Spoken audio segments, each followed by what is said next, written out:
Welcome to the exciting world of the movies. Thanks for helping us keep the theater clean. As you exit the auditorium, please deposit litter in trash receptacles in the lobby. Please be considerate and don't talk during the show.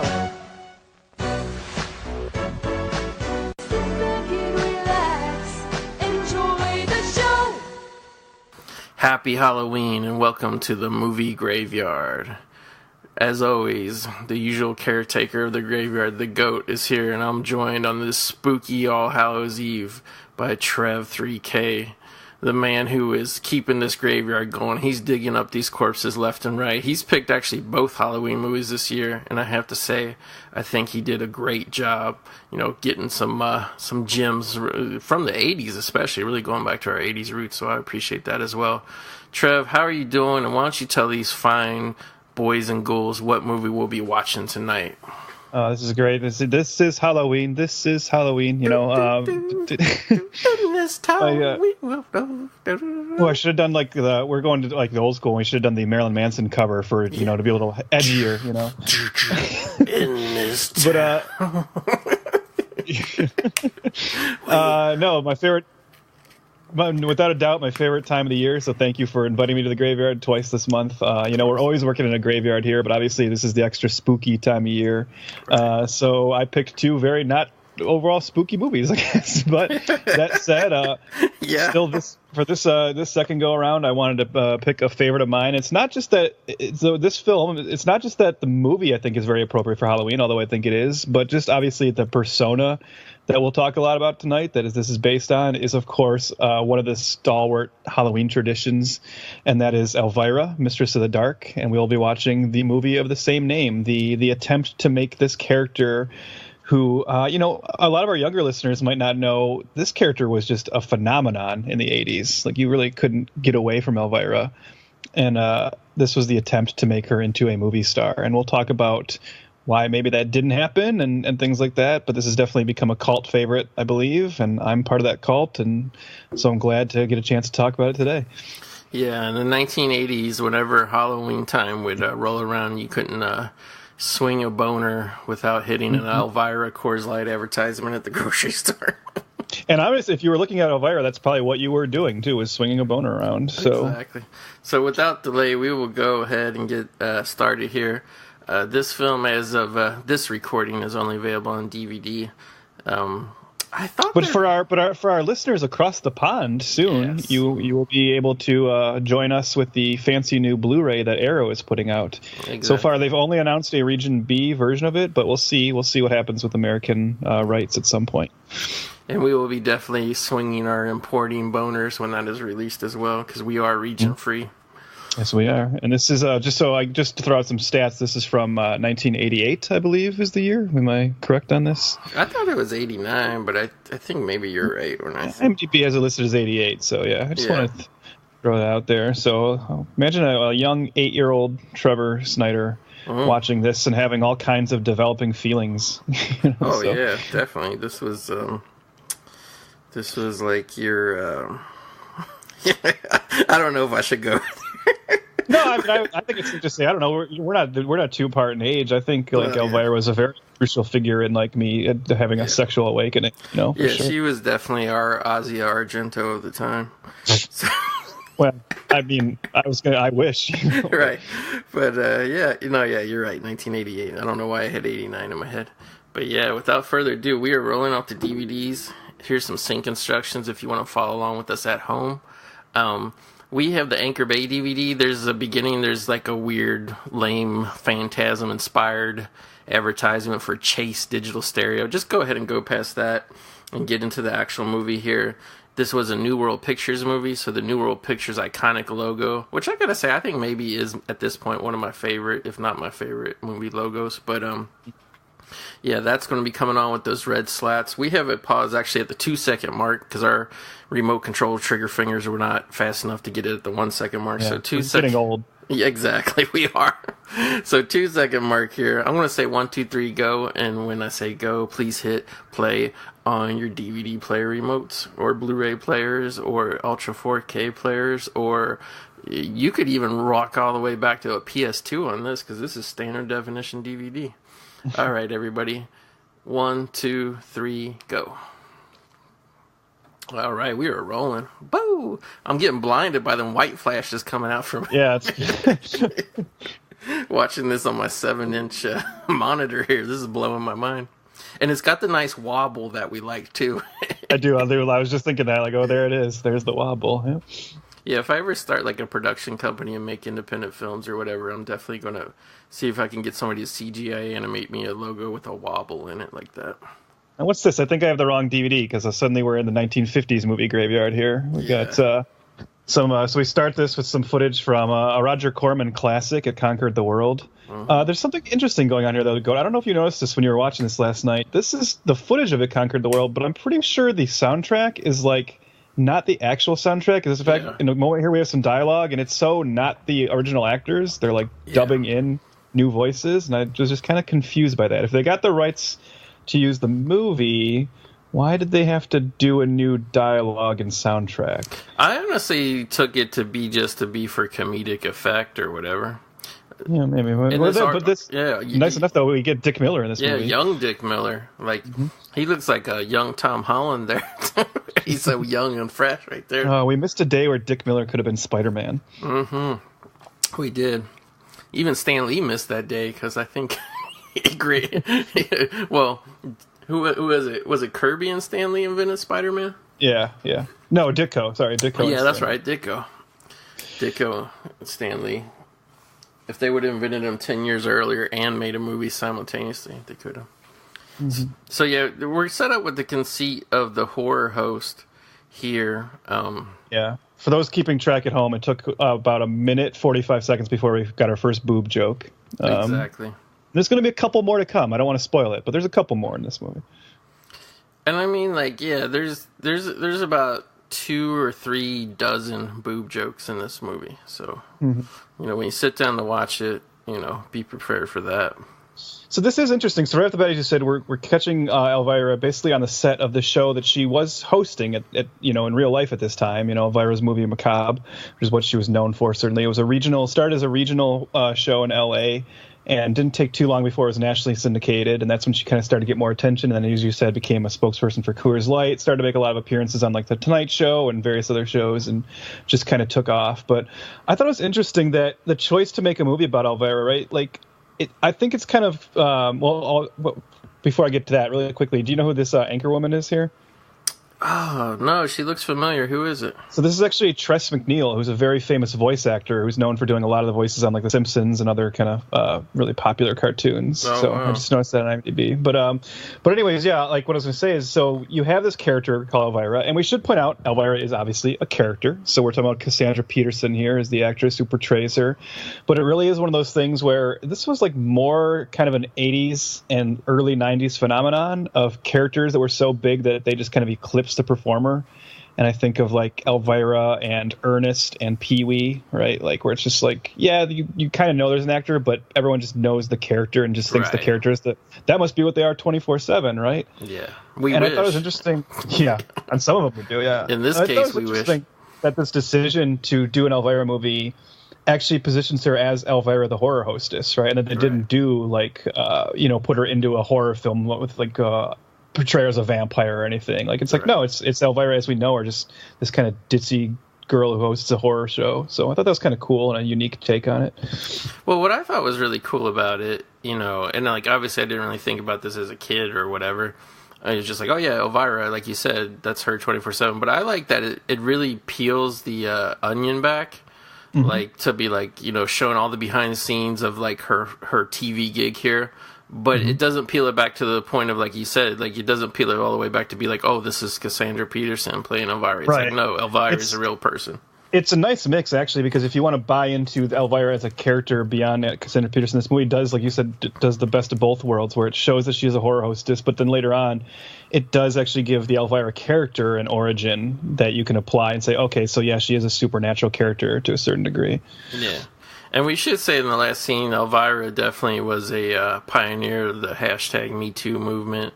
because yes, a greasy oil Texan tycoon, whatever he was, showed up. He owns the station now, and he wanted to take her to dinner to discuss her future, and just straight out, not even one-handed, both hand groped her breast there. So, and she kicked him, and he fell down, and then the news anchor desk fell down, and then the news anchor lady's wig blew off. So I have to say, I like the slapstick nature of this movie.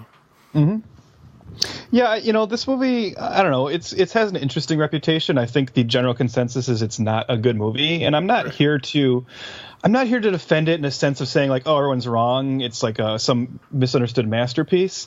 But I will come in and say I actually think it's kind of a good movie for what it's trying to be. And I think like it's aged well in terms of this kind of. I was definitely thinking this the other night when I was watching and we say this for a lot of movies we watch in the show, but we don't get movies like this anymore. Like you can't imagine a film that feels like this coming out in theaters nowadays. And part of that is what I was talking about with like the just persona-driven comedy. But even just like you said, the slapstick mixed with some supernatural elements and things, I don't know. I feel like it's aged a little better than maybe people were expecting at the time. No, for sure. And definitely what kind of makes a little more sense to me in terms of taking this character. Like, if you look at this movie, the kind of template, Trev, it reminds me of the most is like kind of like it feels like a Saturday Night Live movie. So like let's say Elvira was a Saturday Night Live character that they then sure. Like it definitely has that feel, and I think it's interesting that it wasn't, as far as I know, there was no involvement from SNL directly or Lorne Michaels or anybody like that. But this movie actually was a co-production between NBC Productions and New World Pictures, and it was actually NBC Productions, who, oddly at this time, it's weird when we think of networks making movies, but it kind of does happen. Like, there actually is a CBS Films currently, and back then in the 80s, there was NBC. NBC also made the John Cusack, Tim Robbins crazy comedy Tapeheads, which was really kind of far out. Like this movie, Elvira, is a lot more commercial and conventional compared to Tapeheads, but even still, this Elvira movie is like completely insane and wacky and not what you would, consider a traditional, even comedy movie. It's interesting you say that. I have 2 points to make to that, because first of all, the backstory of this film is actually that at this point NBC was thinking about developing some kind of Elvira show, right? And that kind of eventually just morphed into this. They decided to go with the movie instead. Right. But you mentioned the thing about how feeling a Saturday Night Live movie and not having a direct Saturday Night Live connection, but it actually kind of does. And that the director of this film, James Signorelli, if you look up his filmography, he is primarily an SNL director. Oh, really? He's been he's done a lot of work for SNL, and as far as I can remember, I think the only other movie, or at least notable movie he directed, is Easy Money, the Rodney Dangerfield film. Okay, yeah. But yeah, it's that and this, and then he's done just a lot of SNL work over the years. So yeah, there is a connection there. And if you want to even push a little further beyond that, this isn't a direct SNL connection, but I'm sure during some slower points in the film, of which there are some, we'll talk about the history of Elvira, particularly to me, because I'm a huge Elvira fanatic, which will probably become more and more apparent as this goes along. But Cassandra Peterson, who has actually a kind of amazing life story if you start looking into it. Yeah, I read it the other night. It's pretty wild. But one of the things that, one of the reasons this Elvira character works so well is she has background in improv comedy. She was actually a member of the Groundlings, which is a famous improv comic group out of L.A. And, so she was good friends with Paul Rubens and Phil Hartman. And so there is somewhat of an SNL connection there to where, in another lifetime, she could have easily have been an SNL performer. Right. But she kind of found this one character that really caught on and just stuck with it. Yeah, and I have to say this opening, where basically the basic plot of this movie is that Elvira gets fired from her TV gig, and she's been working on this deal to put on a Las Vegas show starring herself, but it just keeps falling through, and basically it's going to take some upfront money to get this show off the ground, and basically she gets word that she had a relative that passed away, but she has to drive all the way. I'm blanking now. What state does she have to? Because they established the TV station was in San Francisco, but doesn't she have to drive? Is it Maine or Maryland? I can't remember. I think I want to say Maryland or Massachusetts, but it's definitely on. It's like the East Coast. Really, just a quick little bit of trivia here. So she stopped at this kind of ratty gas station out in the desert, and this gas station attendant, who's basically just a kind of a standard trope 80s comic, like, oh, this guy who farts and picks his nose and stuff. But this is played by John Paragon, who's the co-writer of the film. He's actually co-wrote a lot of the Elvira material with her back in the original days, and like they co-wrote some Elvira novels together and stuff. Wow. But he also comes from that Groundling area, and he's also one of the key figures in Pee-wee's Playhouse. He was one of the main writers and directors of that, and he actually played Jambi, the genie head in the box. That's crazy. I did not know. Like, I was gonna say, like, yeah, this opening with this road trip, it definitely has a Pee-wee's Big Adventure feel to me. I don't think that was an accident. I think they were probably going for it, like when she picked up the hitchhiking axe murder and stuff. Like, no, of course, and you might know Cassandra Peterson and Paul Rubens are really good friends in real life, and she is in Pee-wee's Big Adventure. She plays the like biker queen at the biker bar he goes to. And that actually brings me to, so one thing you and I talked about, one thing I want to do periodically through this show is kind of talk about some of the Elvira movies I wish had happened. Not that these are ones that were in the works, but these are just things I think should have been done with Elvira. Not that I'm, I like this film, and she would go on to make one other movie, which I'll mention a little bit about later. But I wish this character had taken off and had more of like an earnest kind of run of multiple films. Too. And one of the things I'll say, like, I'm kind of really surprised that we never got an Elvira Pee-wee movie, considering that they are really good friends, and considering that I just see so much potential for putting those two characters together. And honestly, I think you could still do it. I would actually be kind of cool if they both said, like, let's both just do this as like a final hurrah for both of our characters. But I could see it being like, I feel like Pee-wee would be the main character. Maybe, put Pee-wee in like a Jonathan Harker and Dracula kind of role, where he gets sent to this mysterious old castle for some reason, and she's the person who lives there, and just let them kind of bounce off of each other. And just knowing that they get along in real life, knowing they have this background, I feel like that would just be like a real, treat of a movie. But I think that'd be awesome. By the way, there totally was a hot dog that fell in her boobs joke just a second ago. So, I mean, there's... Yep. If people think our approach or humor in discussing this film is crude and rude, this movie is definitely for is it PG or PG-13? Oh, it's PG-13, Goat, and I want to talk to you about that so much during this movie, because that's another thing I was watching. Like, this is such a raunchy PG-13. I couldn't believe it the other night. I was thinking, like, man, this is not. I don't know that this would skate by with PG-13 nowadays. I don't think it could, because there's a lot of. First of all, she's not like a slut. It's not like she bangs 10 guys in the movie, but she definitely, like, and I think in a kind of interestingly progressive way, she's very, like, she's kind of the biggest horn dog of the whole movie, in all honesty. And for those who, I don't know why you'd be listening and be this far in if you're not familiar with Elvira at all, but for those of you who might not be familiar with the just Elvira character in general, that's kind of the joke of Elvira, right? And that outwardly she is this, outwardly she definitely has the cleavage going. But I mean, in terms of the overall appearance, she's a nod to like the classic horror hosts like Vampira. She has like this dark kind of sinister appearance, but her persona and personality is that of kind of a horny valley girl.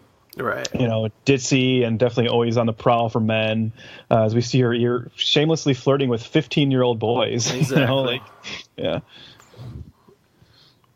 Yeah, the sense of humor of Elvira is obviously a lot of double entendre and more sex-based jokes than horror jokes. But that was what was unique about her, and that's what took off, because it wasn't just the obvious like, "Ooh, I'm spooky." It was a different take on it. Yeah, there was definitely, and I gotta say too, maybe it's just, maybe I'm a backlot racist, and I think all backlots look the same, but like she drives into this small town, which is clearly like backlots, and like the backlots, the town square and all that definitely reminded me of the ones from Midnight Hour that we just watched a couple weeks ago. Yeah, this is a great joke. I actually kind of love this kind old man, who's just kind of the typical. You think he's just got that typical like homespun small town mechanic. And he's just giving her the old rigmarole about her engine, and then she walks away, and he just says, "Nice tits." That's yeah. That's the level of humor we're working with here. But I don't know, it made me laugh. Yeah, it is funny, and like I don't know, like like maybe it's because she's such a presence, like a shocking figure. I mean, the cleavage is I mean, Elvira cleavage is always like over the top, but I think this one, probably because they had the time to do the costume a certain way and all that. I think this movie, the cleavage is insane, but it never gets old to me watching like guys freak out when they see her for the first time. Yeah. Well, like you said, if this was, if you didn't know this as a character, can you imagine if this person walked into like your place of business or something? I think, even today that would be like, even in, our more lax, our society is just degenerated and millennials have no morals. They don't. but even today, I think that would be pretty shocking to see Elvira in the real world, in the wild. Yeah, I mean, she definitely, just appearance wise, I mean, it's like, and like that's the thing too, is I feel like any kind of future female horror host, it's like it's so hard to like get away from the Elvira look, because like what else can you do that gets so influential, you know what I mean? Mm-hmm. Yeah, Elvira, like I kind of want to talk about horror hosts just in general, and maybe we'll find some time to fit that in, but you're right, she broke the mold in a way, and then like you said, kind of like really it's you don't want to be cynical and mean about it, but you're right, it kind of did set horror hosts back in a way. I don't mean it in like, I don't think that was the intention or anything, but no, it created too much of a template. Yeah, right. It's almost like that thing of like once Arnold Schwarzenegger played a cyborg in the Terminator. Didn't matter what movie you were watching, every cyborg in every movie was kind of like the Terminator. You know what I mean? Yeah. I mean, yeah, definitely good for her. I mean, that's why I still think in a lot of ways, even all these years later, when she does occasionally kind of, does stuff as the character, I think it's like, I mean, first of all, she looks amazing now still. I mean, once she gets in the makeup, I mean, it's almost like she hasn't really aged at all. But just so, like she's still on top of the game all these decades later. And I have to say, like, I mean, I guess I shouldn't be surprised because I know this guy had career troubles and whatever, but I'm kind of surprised.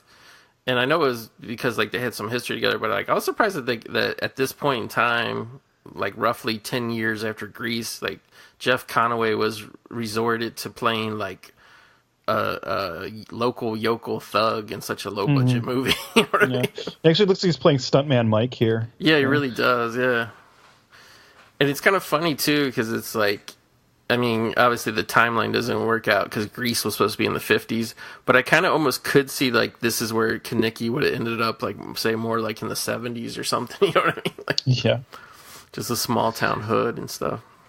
This the guy playing his buddy here too. Let's see here. I'm on IMDb. Frank Collison is the actor's name. Kind of just a recognizable face of this, and that's actually true of a lot of this film. This is if you were like us, a big 80s movie nut. This is another one of those fun movies to watch just because so many kind of familiar character actor faces pop up. Even just the couple that runs the inn she just went to stay at, I definitely recognize from other films of the time. And we of course saw the great Edie McClurg earlier, who is always a welcome presence in any film. She has kind of a big role in this, and then there'll be a couple others that'll pop up that we'll point out. Yeah, and like I almost have flashbacks right here of like Supergirl. When like Supergirl arrives at Earth and the first people she encounters are some horny truck drivers that want to gangbang her. Like that's kind of what Elvira has here.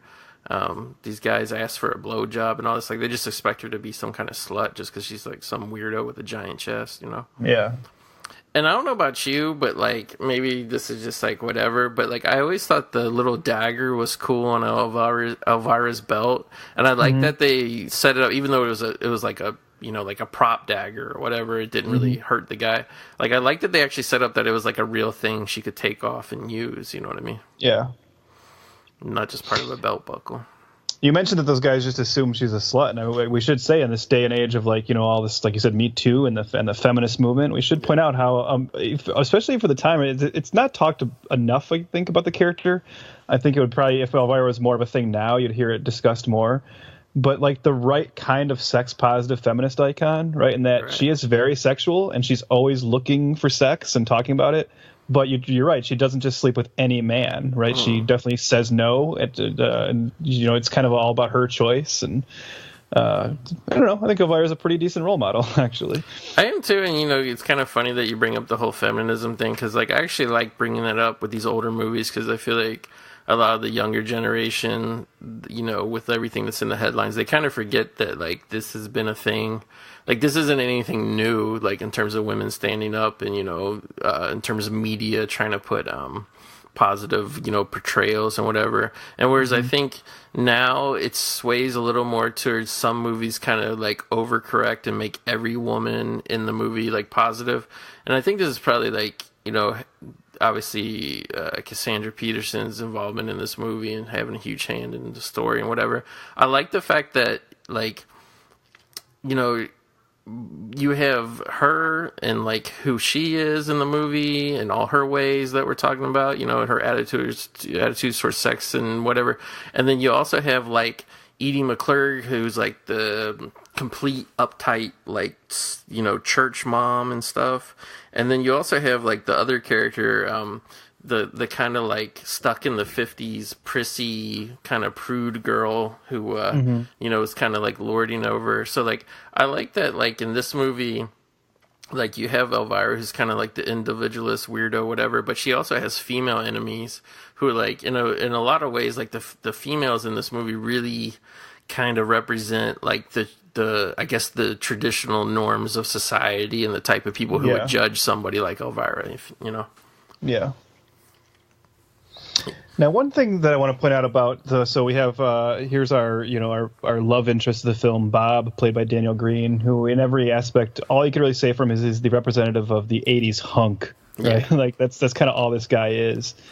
And he's not a very interesting character. He's just he's there to be a hunk, you know, and and I don't know if you ever saw the pilot for the Elvira sitcom that never got picked up. No. That followed a few years later. So it's actually, you can watch the whole thing on YouTube. I think it's fairly enjoyable. It's got it was made for CBS, and you know, there's a whole backstory of like what happened with it, why it didn't go anywhere. But she plays like she moves in with her aunt who's a witch, and she also in that is kind of pining after this kind of very similar character, just like this kind of hunky guy. And that's kind of interesting to me because that's such an 80s thing, right? That's like the love interest. Because I feel like that's the one thing that kind of doesn't feel like it jives with the Elvira character in a way. I guess it does because she's supposed to be a Valley girl. But I feel like if Elvira was kind of reconceived today, I feel like it'd be more natural to have her kind of always go for the outsider kind of guys. You know, like that's who you'd think that she would be attracted to. And like she would be attracted to Omar Doom and his spider web tattoo on his elbow from Death Proof. Yeah. And maybe that's just me saying that because, you know, the outsiders are the guys who like Elvira and watching it, so you'd think that they'd give you, like, some hope for scoring with Elvira, right. And that you don't have to look like, you know, Bob does, but what do I know? But I also think it's funny, too, because, like you said, they definitely add a complete ditzy element to Elvira. I mean, that's just part of the character, like, to the point where she accidentally blew up the gas station in the beginning, and it's like... But Bob kind of has that, too. He's kind of like a simpleton, too. So, like, almost in a weird way, it's like, I don't know, they almost, like, you know, have a camaraderie there as kind of, you know, respective male and female bimbos, you know what I mean? Yeah. Bimbo and himbo, yeah. Yeah, bimbo and himbo. But, just jumping back for a second, I thought it was interesting that they'll come back into play in a little bit, but the little group of horny teen boys that kind of follow Elvira around, I thought it was cool that they got the nerdy wheelchair guy from Nightmare on Elm Street 3. I always liked that guy. Wizard, yeah. He has a unique really his voice is what does it, but also just his appearance, he always stands out. Yeah, I don't know if he does horror conventions, but that's the kind of guy who, like, he should, right? Because I don't know that I would necessarily pay for his autograph or anything, but I would certainly shake his hand and be like, hey, that's pretty cool that you were in Dream Warriors and Elvira Misses the Dark. You know, that's more than I can say. Exactly. I'm blanking on the guy here who plays the evil uncle. What do we know him from? So it's William Morgan Shepherd. Let me click on him here. He's just one of those guys who's kind of been around. He played a Klingon commander in Star Trek VI.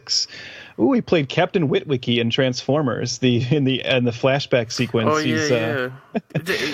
I mean, no offense to this gentleman, but he was pretty elderly looking in 1988, and he's still rocking it in the mid 2000s. Born in 1932, and he's still. he made a movie last year. So, he made a short last year, but still, he was on The Librarians in 2016. So, yeah, he's still going. Mm-hmm. Yeah, the 1930s guys, man, they like to stay around. Mm-hmm. So you kind of have your running gag of what you got going on with the Elvira pitches. I'm going to introduce my own running gag here. I actually have a list of Netflix's 13 most rented horror movies of all time ever since Netflix has been invented. And it's a pretty bizarre list. There's 13. I'll just go ahead and knock one out of the park right now. Number 13 is actually, I don't know if you're familiar with this movie, Trev, but it's actually The Right.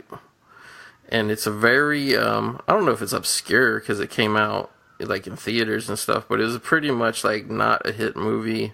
Mm-hmm. It's one where I believe Anthony Hopkins plays like a priest in possession. Oh, that movie. Okay, yeah. Yeah, so The Right, number 13 most rented horror movie on Netflix from the year 2011. What? Yeah. So just wanted to throw that out there. Yeah, so all right, we're off to a great start on that. Yeah, we are. But I always feel like, and obviously the Netflix list, it's going to be a little skewed towards newer movies and maybe not classics. Although it's not on the list, I don't think. But I do know for a fact the very first DVD ever rented from Netflix was actually Beetlejuice. So that's kind of interesting. I also think there's something to say, like, I was trying to think of why it might be something like The Right, and you wonder if, like, the really popular horror films maybe don't get rented as much because everyone's like, yeah, I will just buy that or something, and the Right is more something like, well, no one's going to go out to buy The Right, so there's probably more of a curiosity factor of, well, let's just rent that and see what it's like, Yeah, and it fell within the time frame of Netflix being around, you know what I mean? So it makes sense. Newer movies are probably going to get rented more through them, but I found that was interesting. And I also found it interesting that a 2011 movie, like kind of middle of the road movie like that would be high on the list, because I would have thought, and obviously I'm wrong, but because the list proved otherwise, but I would have thought 2011 people were already kind of slowly starting to abandon the physical media train, but I guess not at that point. Yeah. Boy, you look at this this guy I was talking about in the back, what's his name? I already forgot, because he's not Conway. Frank Collison. Yeah, Frank. He's kind of this time period's Adam Driver, isn't he? Look at him. Oh, he is. I mean, I could definitely see him if, straight out of college, Steven Soderbergh would have jumped right to Logan Lucky. He would have... he would have casted him for sure. Well, this was definitely the time of just like all these character actors who popped in these films just because they looked interesting, right? Interesting faces were what you were looking for, and yeah, for sure. And I have to say, like, I mean, obviously we kind of had it with the town and stuff, getting into the backlot feel, but now with this interior of this mansion, this and this house is we definitely get the Universal Studios, whatever feeling here. But I don't know if you noticed, Trev, but this house was the house that was used as a spooky house in The Burbs. Okay, I was just, what's funny is I was just about to say it looks like that house because you were talking about sets and everything, and the fact that it's the exact one is like, it makes so much sense, yeah. Yeah, and like later, they did a bunch of revamping and stuff. I don't know about all the different little rooms and stuff, but I know the basic house is that one. And later they redid the outside like a lot, and it became one of the main houses for Desperate Housewives. So yeah, I knew that. I knew that was Wisteria Lane. So unfortunately, the house doesn't really exist the way we know it from Elvira and from The Burbs still. But well, they certainly couldn't have left it the way it was in Elvira, as we'll see later. The paint job it gets, Oh yeah. I will advocate, so those who are watching this movie along with us, or maybe, we're inspiring you to actually watch the film. So this is going to sound silly, because here I am advocating for a character that's been around for decades now and has proved to be very popular and long-lasting. Right. But I still maintain that Cassandra Peterson doesn't get enough credit. Like, no matter how popular she is, there's a lot of things I don't think she gets enough credit for, just in terms of her skills as a performer. And I will say, when you watch this movie, if you can pull your eyes away from her chest, and to be fair, the movie's not making that easy. Like, they definitely want you to look at her chest a lot. Yeah. But just watch her face like during the whole movie. I mean, she's a really skilled like comedian in terms of facial expressions and reactions. Like she can get a good laugh just with her reactions to things and how she plays scenes. I think that you really see that kind of groundling background where she knows how to sell a moment and is just a really skilled comedian. Yeah, and the uncle, what was his name? William Shepard. Yeah, like, I mean, I think the thing that's like really good about them two, in their scenes and kind of, you know, once you get to the climax of the movie, I think them two kind of have a good natural comedic timing where he's like, you know, like even this scene where she's like trying to sell him the house and sell him on the whatever, and he can't get the words out. Like, I mean, obviously you have rehearsals and you have a director and all this, you know, but I mean, I don't know. I think he was kind of like the perfect, you know, choice for this movie, you know. Mm-hmm. I mean, the only person, and I don't know if he would have been down with the comic timing and stuff, but the only other person I could think who could like really be, you know, in this role and be iconic in a way is like if they could have got Christopher Lee, who was definitely available at the time, but I don't know if he would have, you know, kind of had the same whatever that this guy has. Maybe Vincent Price. Yeah, I was thinking about Vincent Price, and I was trying to keep in my head, you know, kind of where he was at, you know, age-wise at this point in time. He might have been too frail, because there's actually a lot of physical stuff this guy has to do later. Maybe they're also worried he just wouldn't be able to control himself around Elvira. Have you ever seen the famous Tonight Show when Vincent Price was on with Elvira? No, I haven't. He's very clearly smitten by her, as you would be. Yeah. I mean, of course, but, you know. And the way her character plays it, I mean, like, she seems like she would welcome the compliments or the attention, you know what I mean? As long as, you know, it's within reason, of course. Okay, so now this is where we hit full-on Porky's mode here with these teenage boys who later they become allies of, you know, Elvira, and they're shown to be like, you know, kind of like the good whatever of the film. But at this point in time, they're really just trying to like look through a window and masturbate. Well, this is the era of Porky's. That doesn't, you know, at this point, being a peeping Tom does not make you a bad person in an 80s comedy. You know, it's just this is a rite of passage for teenage boys. At least that's what I was taught this time period. Yeah, so. Sexual hijinks, and I mean, I gotta say, probably obviously all this originates from the great Belushi scene in Animal House. But I mean, there's just so many movies. This, what was it? I can't remember. I always get those names. Private School, the Matthew Modine film. There's a great Peeping Tom. I don't know if I'm remembering correctly, but I thought there was some Peeping Tom shit in Making the Grade as well, but I could be mistaken on that one. But yeah, I mean, definitely, you know, it was a hallmark of these 80s, you know. And now I'm waiting to see once. Oh, go ahead. Sorry. No, I was going to say this is one of the scenes where it's definitely pushing the PG-13. I think. Yeah. I'm waiting to see once I get this Blu-ray, right, and get to see this in high def. And this makes me sound like a pervert, right? But I'm making a point here. Yeah. You know, moments like that where we actually see her fairly disrobed. I don't know if you said you were reading some of her backstory the other day, but one thing that's like not talked about a lot is she had a very tragic accident when she was a young girl. When she was only 1.5. She accidentally pulled a pot of scalding hot water onto herself off the stove and ended up horribly burned over a lot of her body.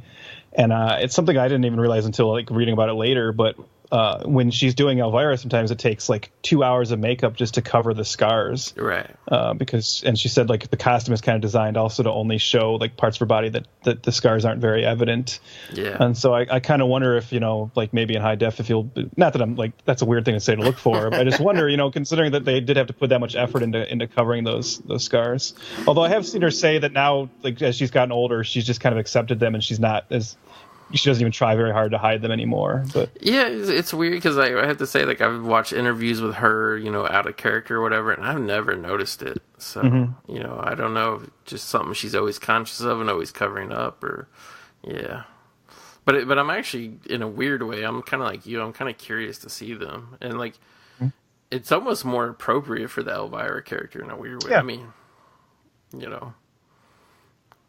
And I mean, speaking as someone whose own arm is pretty scarred up from a skin grafts operation, I certainly think she could be our advocate, right? So, yeah, I mean, why not? I mean, like, what really happens over the years after you get a skin graft? Does the skin ever like heal a little bit more as time, or is it kind of like once it kind of heals, you're kind of like what you have is what you get type thing? Yeah, I think once it's healed, it's pretty healed. But I mean, in the initial years after you get it, it'll kind of like go towards a more skin tone color. It's very, very red for a while, then it kind of eventually kind of fades out. And now there's been some people I've worked with for months who actually have not noticed that my arm has this gigantic skin graft on it. So. Right. Little tip here, when she wakes up, so she just had a nightmare, kind of horror trope. It was actually kind of, the moment with her going up the stairs was actually kind of stylistically directed with like the wind blowing her robe up and everything. But when she woke up, she is wearing an Elvis shirt, and I believe that's a nod to, again, Cassandra Peterson's amazing life. She briefly dated Elvis Presley in real life as a teen. As a teen, yes. Yeah. He had just recently divorced Priscilla, and his rebound to that was to date a teenage Cassandra Peterson in Las Vegas. So hashtag whatever you want on that one, but at least it proves the king was not, beauty was not skin deep with him. He saw past the scars. Yeah. But she has said that was a very innocent kind of relationship. Whereas, according to her, she lost her virginity to Tom Jones. Really? Wow. Yeah, during her time as a Vegas showgirl. So I guess it's not unusual. Mm-hmm. So here we have the horny teen boys. Now they're the ally of Elvira, because she's trying to fix this old mansion up to try to sell it because she needs some money. And like the horny boys are helping her spackle and refinish and do whatever, and later on paint the house all bizarrely. But they're actually charging like their classmates to come and work on the house, so like people are paying to do hard Tom work. Sawyer trick, kind of, Yeah. If Tom Sawyer had a half-naked horror hostess also painting his fence. So just a second ago we had the shot where Elvira was like drinking the lemonade or whatever it was and pouring it, dribbling it all over her boobs. Now, to go further down the rabbit hole, do you think that was part of her ditzy nature, like not realizing what she was doing? Or do you think, I always think maybe the character's savvy enough that she's doing things like that to get more and more teen boys to come work for free? Yeah, maybe. I don't know. It works either way, because at a certain point the movie kind of stops playing like she's flirting with these kids anymore because her attentions are just on the guy. Right. But yeah, I can see it either way. Yeah, so they paint the house like a bunch of different, probably 20 different kind of neon pastel colors, different purples, blues, yellows, whatever. And it's like the legit deal. And I don't know if they just kind of used fake paint that washed off afterwards or what, but considering that obviously is a universal backlot, whatever, house, and a pretty famous one at that. That blew me away. I was like, damn, how much work did they have to do to kind of reverse that fucked up paint job? You know what I mean? Well, I'll tell you what, if it wasn't obvious before, now I know we are officially watching an 80s comedy because Kurt Fuller just showed up playing a scumbag. Exactly. So. Kurt Fuller. There's actually another great Kurt Fuller performance I would like to cover one day on this show through the Anthony Edwards vehicle Miracle Mile. Have you ever seen that movie, Trev? Yeah. Oh, yeah. Yeah, so there's some great fucking Mondo Bizarro shit that happens at the climax of that movie for sure. I love Kurt Fuller. It's just, again, it's just one of those actors who you're always happy to see because he kind of always plays the same thing, right? That kind of just standard piece of shit kind of character, but man, does he do it well. There's a lot of quote-unquote bad movies that people like for nostalgia purposes. And I have to say, this movie called No Holds Barred that the WWF made, that movie is not one of those for me. I think that movie's a complete piece of shit the whole way through, except for Kurt Fuller's awesome fucking scumbag performance. But yeah, like that. There we saw the town. I guess the city council. They're everybody's all in their uptight whatever religious ways. They're all upset that this freaky woman with giant breasts is in their town. And like, I have to say, like, I kind of miss like kind of like just goofy movies that have shit like that, with like people being like all up and up over, you know, like just like goofy shit, you know what I mean? Mm-hmm. But here we go. Like, then and this is definitely true when we see this as true today, right? Exposing the hypocrisy of that, right? Where it's always the thing where, yes, they say that they don't want this woman in their town, but really they just all want to bang her, right? That's the thing. And so we see that with Kurt Fuller coming to the home now and just flat out, just basically just going for it, right? Molesting her, essentially. Yeah. And he goes rolling right out the front door. Yeah, maybe she did some jujitsu on him or something that we didn't get to see. Yeah, Elvira don't play that shit. And we haven't really talked about this dog at all yet. So let's just Gonk. talk. Yeah, Gonk. So it starts out as this little, like, poodle thing.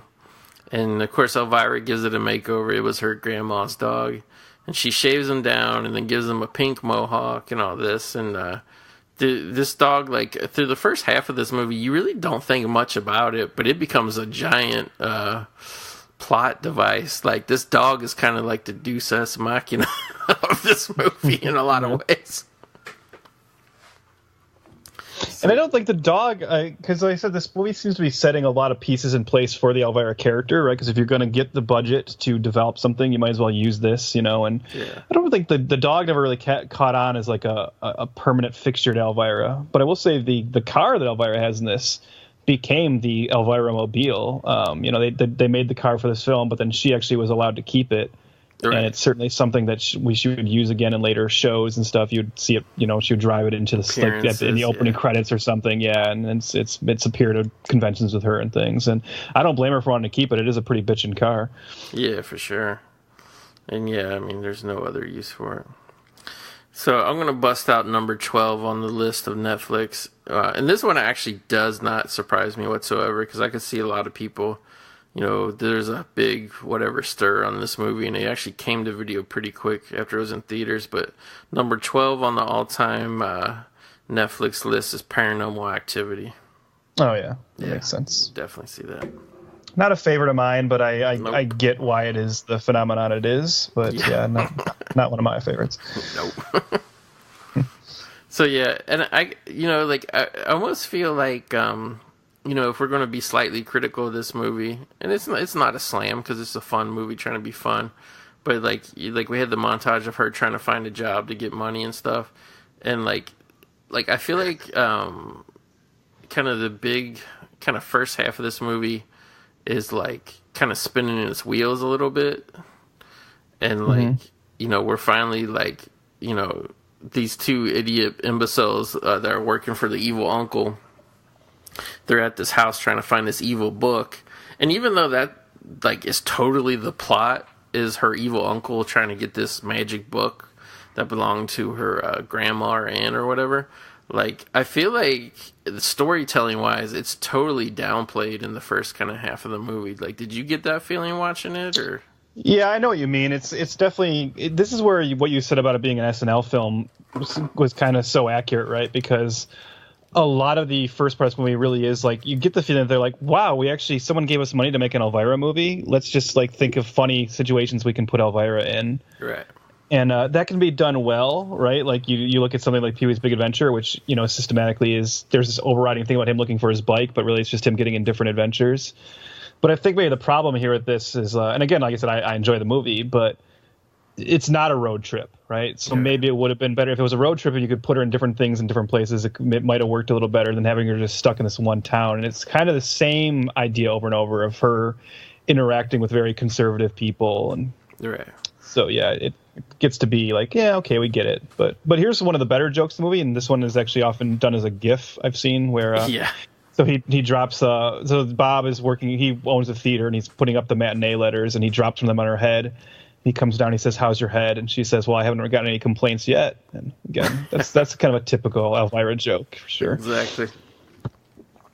And I always think it's interesting in these like movies where it's like it's always like the small town, and unfortunately, it's like that in real life. And I really don't understand why it's like that in real life. But it always seems like the movie theater is like barely hanging on, like the one screen movie theaters barely hanging on. It's like there's nothing to do in these towns. Like, why wouldn't you go to the movies? You know what I mean? Like, well, she says he's showing bad movies, you know. So. Yeah. He needs a new theatrical booking agent or something. Well, that's what he's going to get here in a second. Yeah. And here we go. The idea of her being dumb is definitely shown here, where she doesn't even know how to spell matinee. Right. Actually, guys tries to correct him, but this is like one of the better visual jokes, I think. And again, pushing boundaries of PG-13 quite a bit. But yeah. So she's taking what she thinks is the extra E off matinee. And then she's going down the ladder. She slips and she falls against the sign, and she's holding up the E, but you only see like the top part of it, like so it looks like it looks like a F. So it looks like it's saying what does it say? Learn how to fuck? Is that what it said? Yeah. And so Edie McClurg sees that, and of course just passes out because it's just too much for her conservative sensibilities. Exactly. And obviously, like, I mean, I guess it could happen in some small towns, but I always like the backlot look of like how people just park their cars like on the street, you know, in terms of businesses and stuff, and just Main Street USA and all that. And how the uncle, of course, his office just overlooks the entire town square, so he can see whatever Elvira's up to. He has a vantage point for it. I would actually really like to live, like, if this was, you know, like, and I have seen some strips in some old towns and stuff that do kind of have almost this look, but if there was like a legit functioning one where like all the business and all this shit was like really in the center of a small town, I kind of would like to live in an area like that. Yes. So another one of my Elvira movies that I think like I would have loved to have seen, and this one unfortunately could not happen anymore. But I mentioned him earlier, but I also think another crossover that would have worked very well is Ernest and Elvira. Oh yeah. Because again, just two very similar characters in a way that, you know, she was just a local horror host who went national and then became, you know, this kind of phenomenon. And Ernest was just a local commercial pitch man. Jim Varney was hired to just do some local commercials, and they kind of caught on, and they became a national commercial spokesperson for various companies. And then somehow, such a weird thing, right? The idea that a character that was just made for TV commercials was given a movie franchise.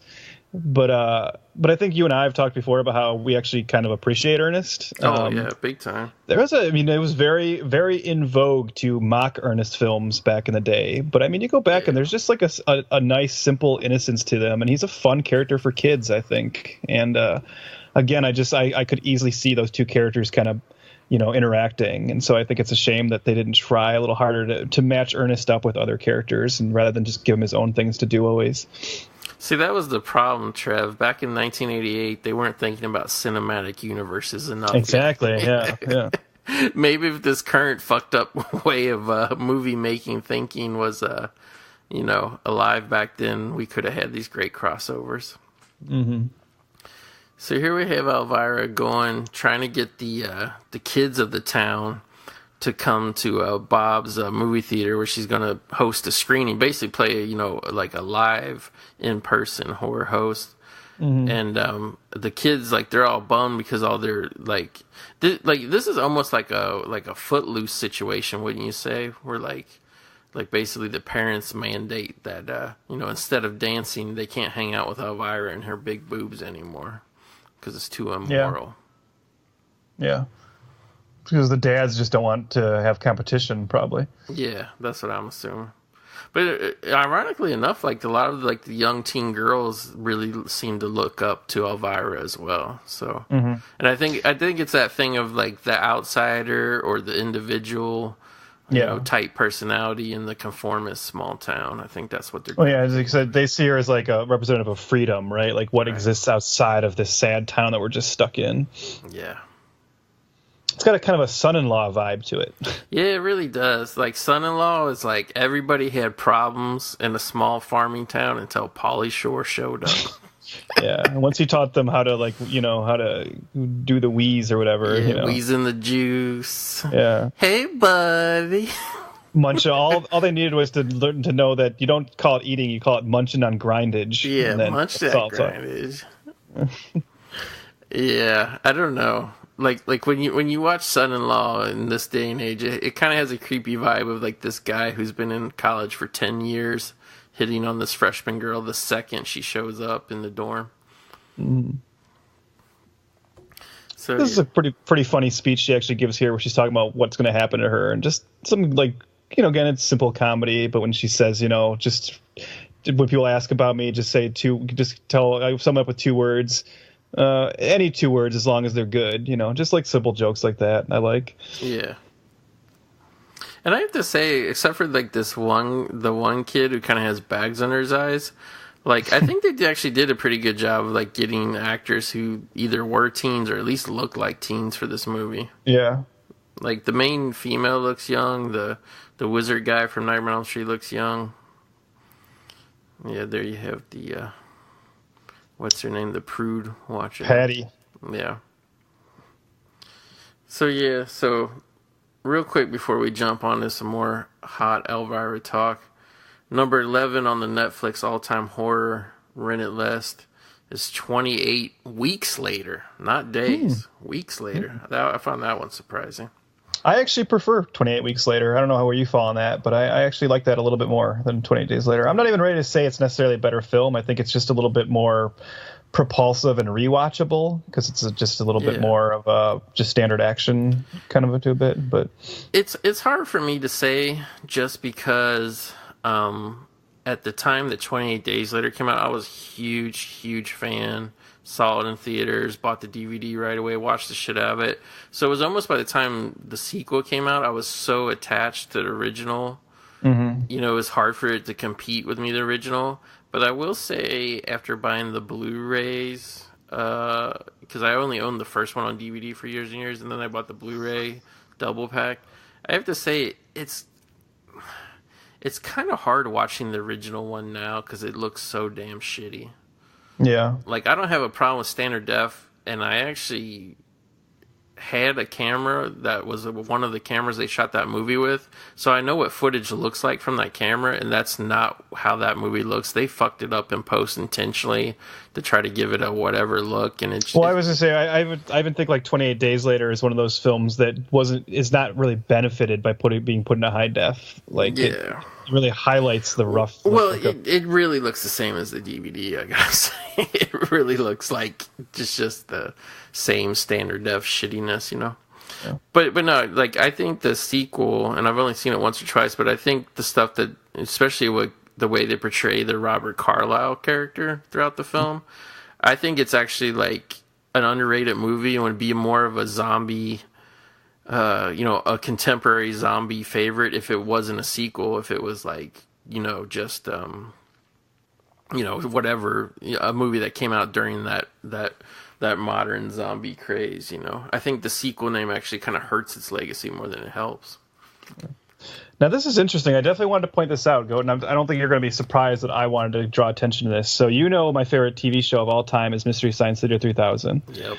Which started in 1988. And I think a lot of times people they point to Joel Hodgson and say, like, oh, Joel Hodgson, who created the show, he's the inventor of movie riffing. And, sometimes 2 people have a great idea at the same time. And, you just say, like, oh, that doesn't discount it one way or the other. But at the same time, he's, like, cooking that show up, obviously. We see this point here where Elvira's putting on the screening of Attack of the Killer Tomatoes for these kids in this theater. And what is she doing? She is actually riffing the movie.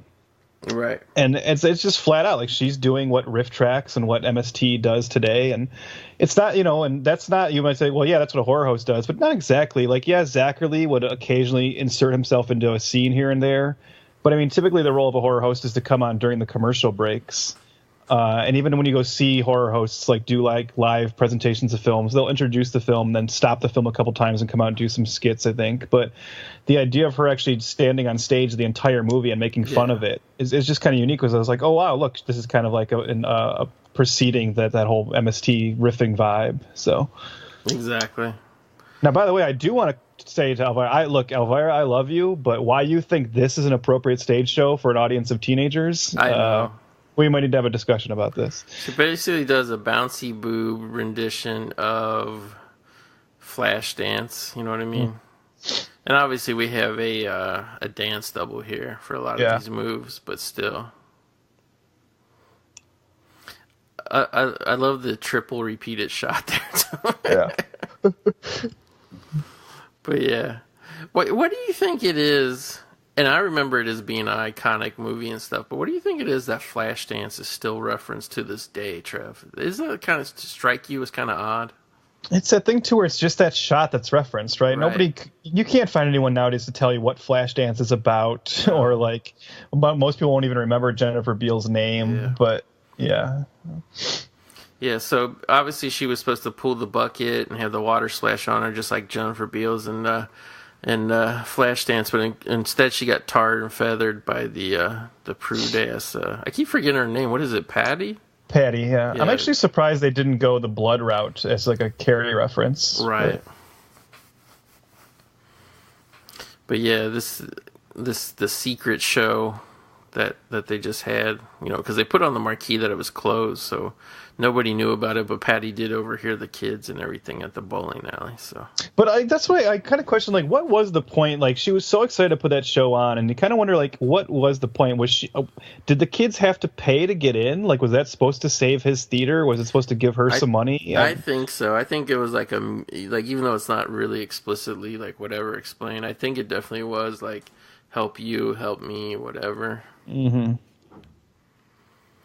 Now here's the great line, and I don't understand why this was all in all the trailers, but she scrubs and to get the tar off, and they asked her what, she walks in, they're like, "What's that smell?" And she's like, "Unleaded." I don't understand why they thought that line would play like good in a trailer, like because it's because you don't have the context, right? Yeah.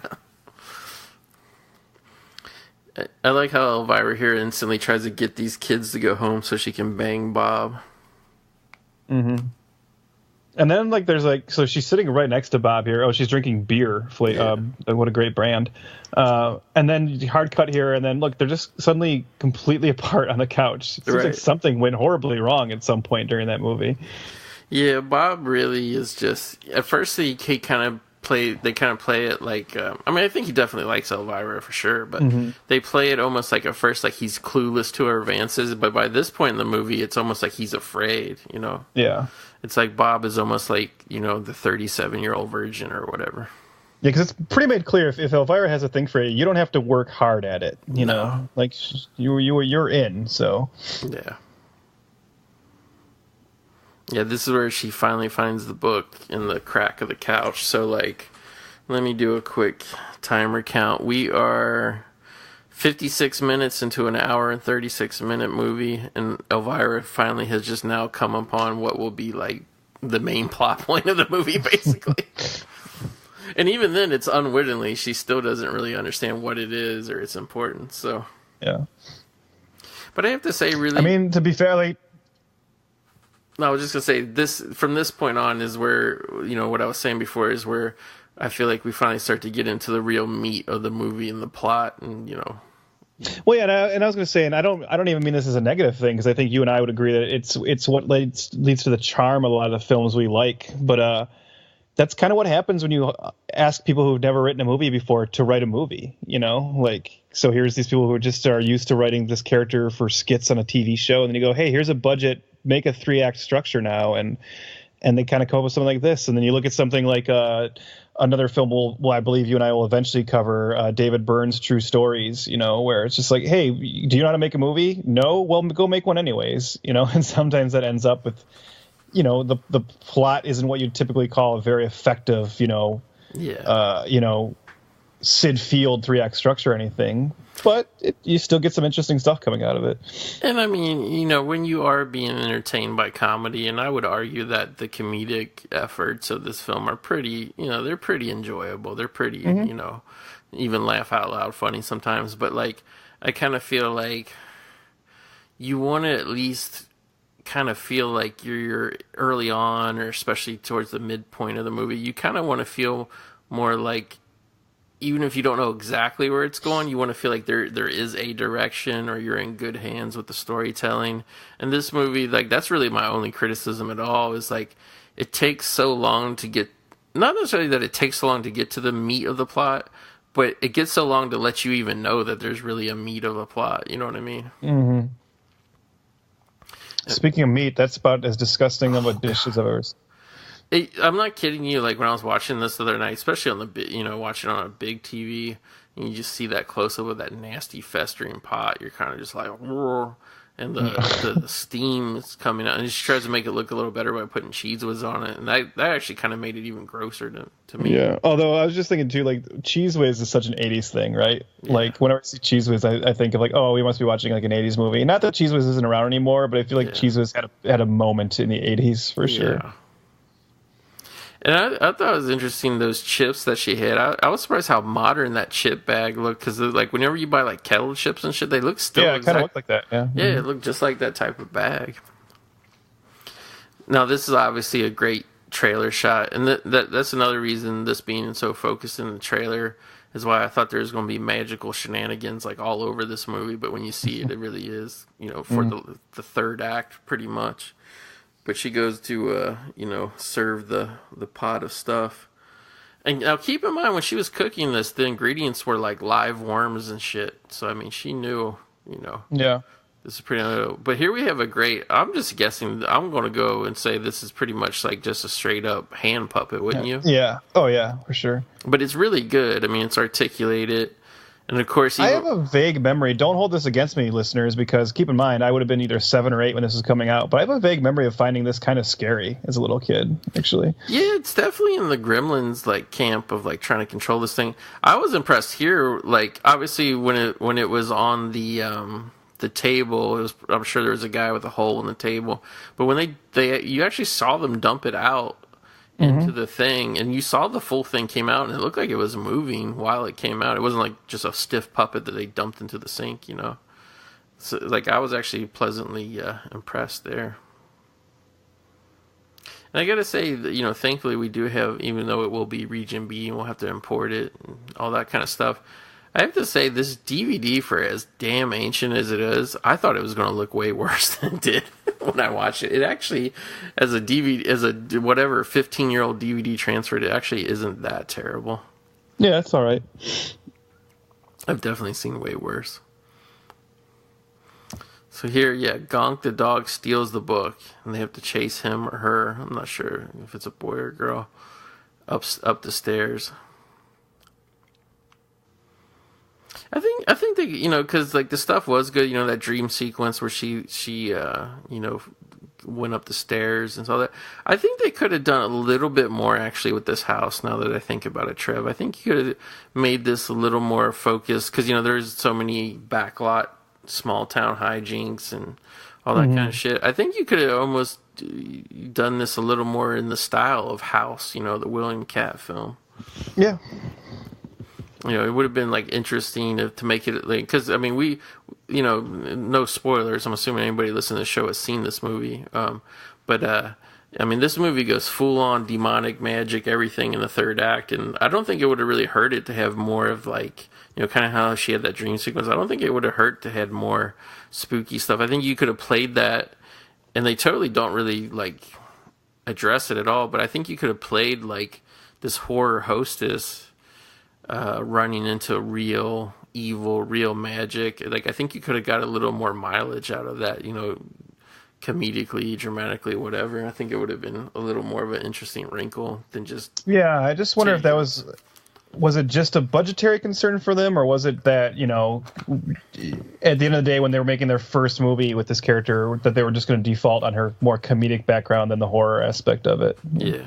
Because you definitely could have gotten, some great borderline Abbott and Costello Meet the Wolfman type gags out of, what I mean? Like ghosts and demons. And because, I mean, her grandma or aunt or whoever it was that she inherited this house from was definitely spent a whole lifetime being up to some witches' magic, Well, they even like, so this isn't actually one of my pitches, but the fact that you just said it reminds me of something I thought of before. Is I think like another thing that I wish we could have seen is a movie with Elvira kind of interacting with those classic monsters, right? Because that's when except for the most recent iteration of Elvira's movie Macabre, which was done for Hulu and was her hosting more modern full moon movies.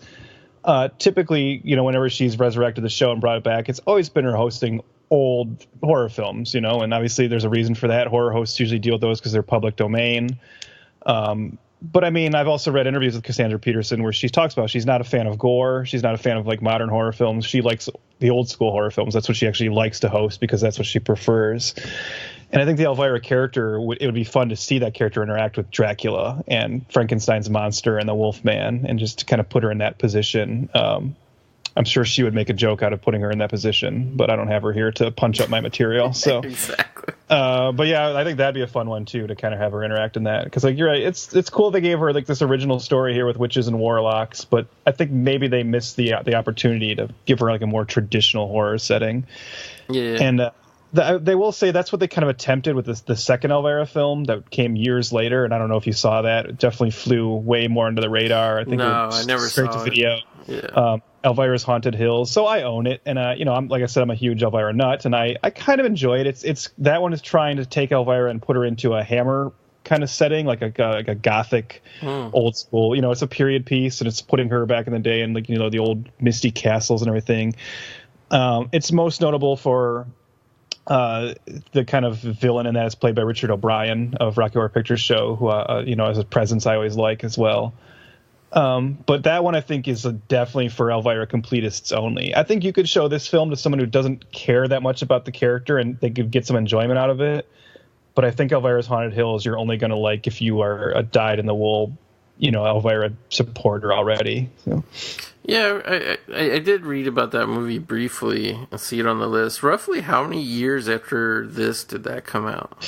I want to say Elvira's Haunted Hills is like early 2000s. That's what I thought. I thought it was like a good 12, 13 years later. Yeah.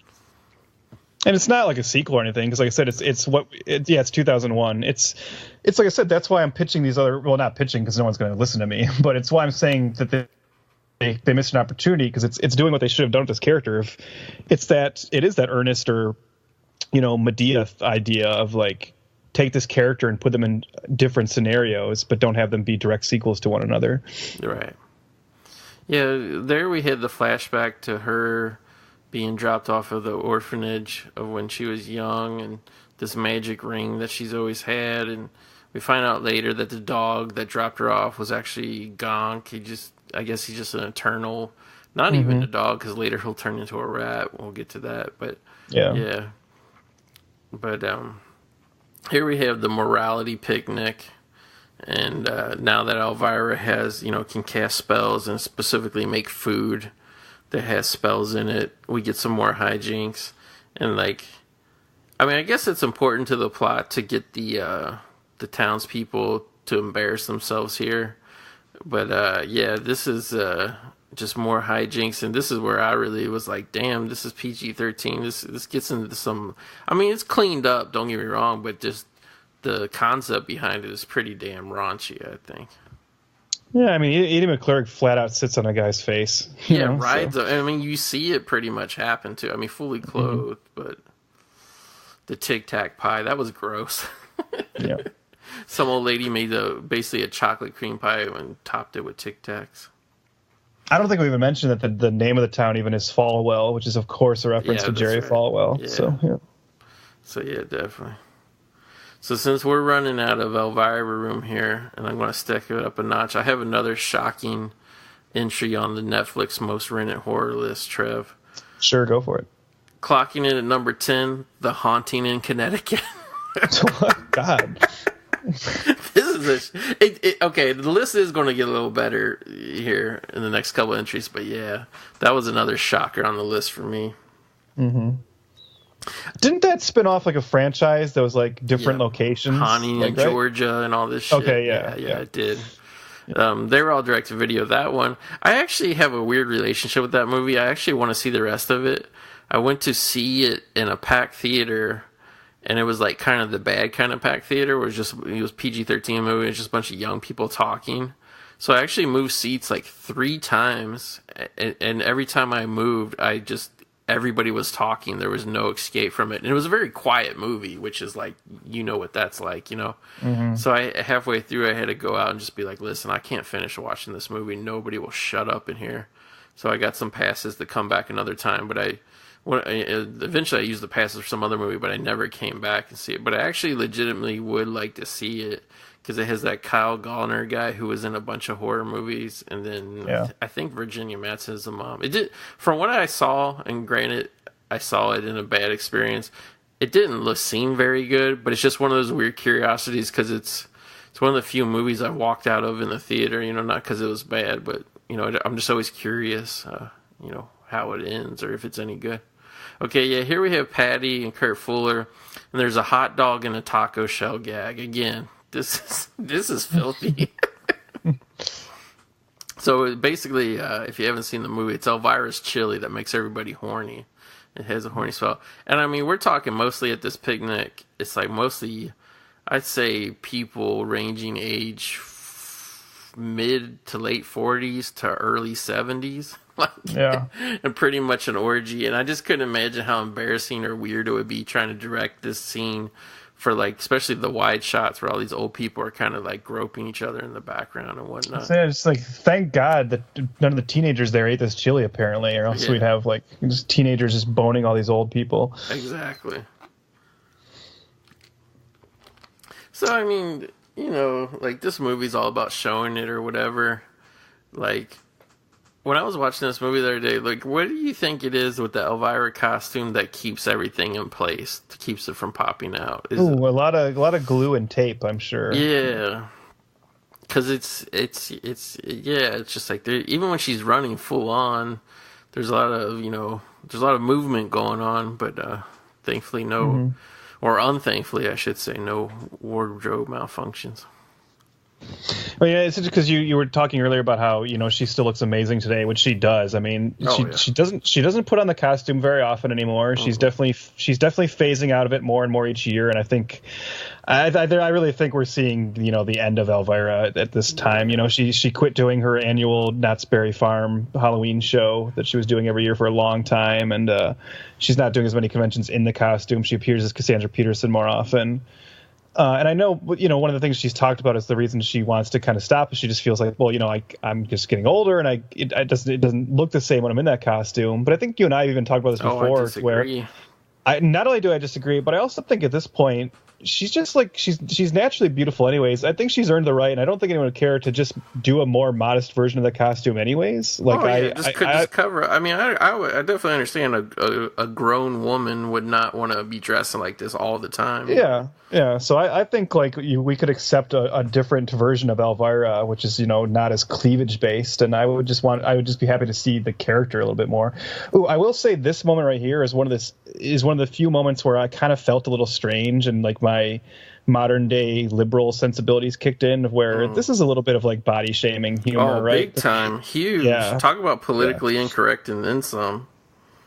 So basically, you have it where Elvira punches Patty out, and somehow Patty's basically clothes get ripped off, which reveal that she is completely flat-chested and she's been stuffing her bra this whole day. Because Patty was kind of like the town hottie or harlot or however you want to put it, you know what I mean? Mm-hmm. And like Elvira, that's why she hates Elvira so much, is Elvira kind of, stole her thunder as far as being the town, beauty queen or whatever. And like, it basically, because so much of like whatever everybody just loving Elvira is obviously, her insane cleavage. Yeah, I know what you're saying. Like, not even like liberal feminist views, just on a whatever, watching this as a fun movie. I'm kind of with you just in terms of the other night. I was like, ooh, that's a little too mean-spirited. When you're trying to make a fun, atmospheric type movie. Yeah. No, but I definitely agree with you about her age means nothing, in terms of playing this character and the way she looks. And I mean, obviously that's a lot of literally decades of eating right, exercising right and stuff. But not that long ago, 2010, 2011, when she had that kind of last on-air incarnation of her show, that was me and Phil Deeze's like go-to, man. When we hung out, and like for a while there, like we had a good run of a year. I'd say almost every other weekend I was over at his house getting drunk all day on Saturday, filming Hillbilly DVD reviews, and then at night we would watch Saturday Night Live, and then the local whatever independent station right after SNL went off, another station had Elvira, and we would watch it, and we would just sit there completely plastered, and just every week, man, week in, week out, we sit there and we could not believe what she looked like unbelievable. You're just like, how is this possible? You know what I mean? Yeah. Yeah, I mean, I just saw she just did a new video as Elvira promoting like the Funko like Elvira cereal they just made. So again, wow. like it's not very often that she puts it on anymore. But like I said, like even now when she does it, you're like, damn, like it still looks amazing. But I mean, I don't fault her for wanting to phase out of it. It's just a shame that there's, like you said, the horror host thing. Kind of there hasn't been a great heir apparent to take that role, kind of. But. And I think part of that, too, is she just had so much longevity. Because her career actually got amazingly, off to, like, a start, like, at a very young age for her. So, I mean, yeah, Elvira's been around for decades and decades. But, like, even when she made this movie and the character had been around for a long time, she still was, like, really just in her, like, mid-30s when they made this movie. You know what I mean? Yeah. So. And it's pretty great. Like you can see her talk about this in multiple interviews. The way she eventually got control of this character is pretty cool too. And it just shows a lot of business acumen and foresight for her to where, when she created, like when this character was first created, it was obviously owned by the local station. And they just, basically they needed a new horror host, and she's the one who won out with this idea. And eventually it was supposed to be more of a Vampira-based character because the original Vampira was actually working on the show. And then she walked off when they wouldn't choose the actress she wanted. And then they brought in Elvira, and their decision was, well, we want you to look like Vampira, but we want you to do something different. Right. And that's when she just she had actually been playing the personality of Elvira was a very popular character she was doing in Groundling stage shows, but just more of this traditional Valley girl. And she's like, well, I'll just merge the two. But anyway, so like the station owned the character though.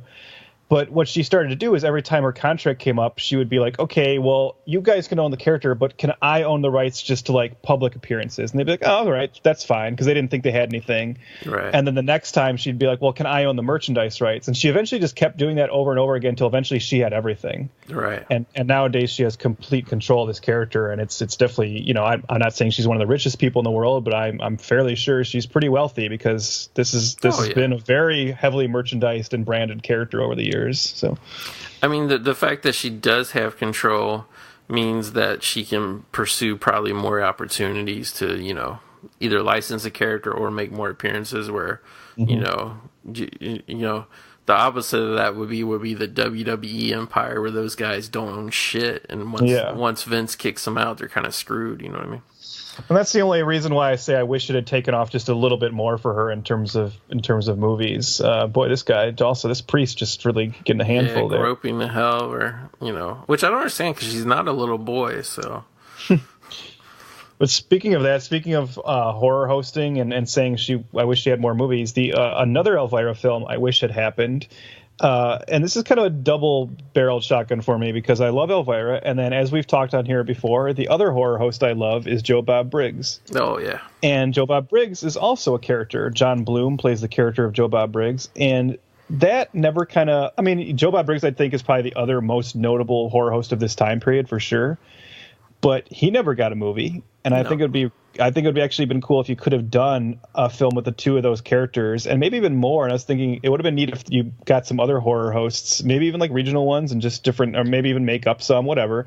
But maybe a horror film set at a horror host like convention, so you could have Elvira and Joe Bob Briggs and others kind of interacting and actually fighting like actual, supernatural creatures that they don't think are real because they're just horror hosts. Very much the Peter Vincent Fright Night kind of thing.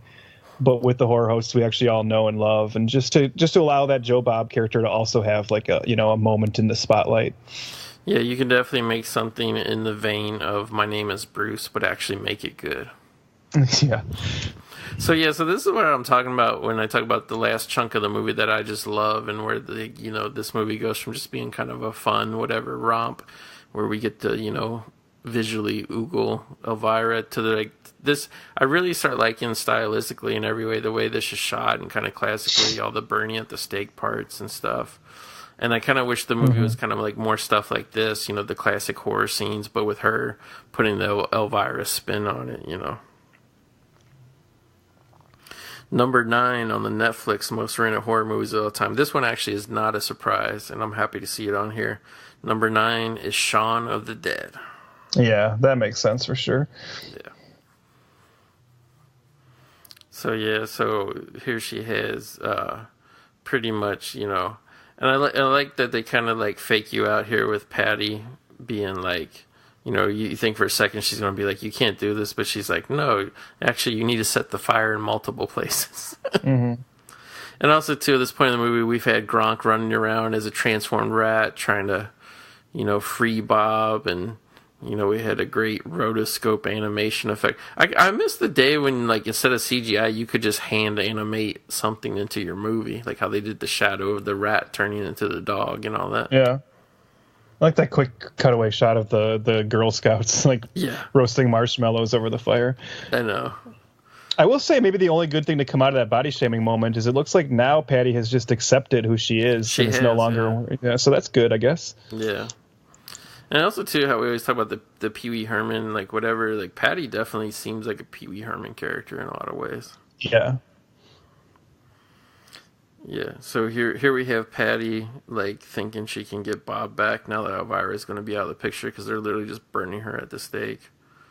But, I don't know, I kind of liked Bob a little more in this movie once he did kind of jump into the hero role. It's quite the escalation for this town, though, to just jump right into just burning a woman alive in the town square. I think a lot of that had all the shame that the fact that they basically all did wife swapping. They were basically all roofied and raped by each other. So now that we have all this fire and this burning and stuff, I think this is a good time for me to say the number 8 movie on the list of most rented horror films at Netflix is actually Drag Me to Hell, Trev. No, I support that. I'm sure you're not super thrilled, but I'm just kind of surprised. But then again, I'm not, because I'm sure it was probably a hot renter in the Netflix era. You know what I mean? Mm-hmm. So here we have Elvira.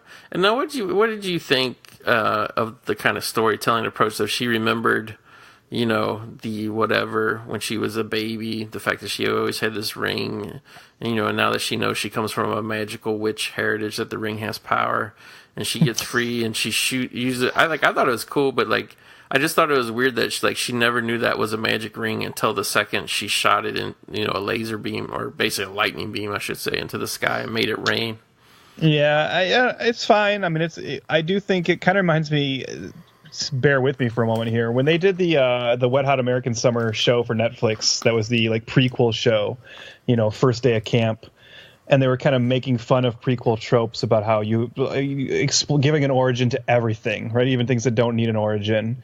Right. And this really felt to me like that ring was already a part of the Elvira costume. It's just something she always wore. And they were sitting around and be like, well, what does the ring mean? And like you said, you pointed out the knife. And they're like, well, what should the knife be? And it's just like, okay, we don't probably need every bit of her costume or whatever to have an explanation, Right.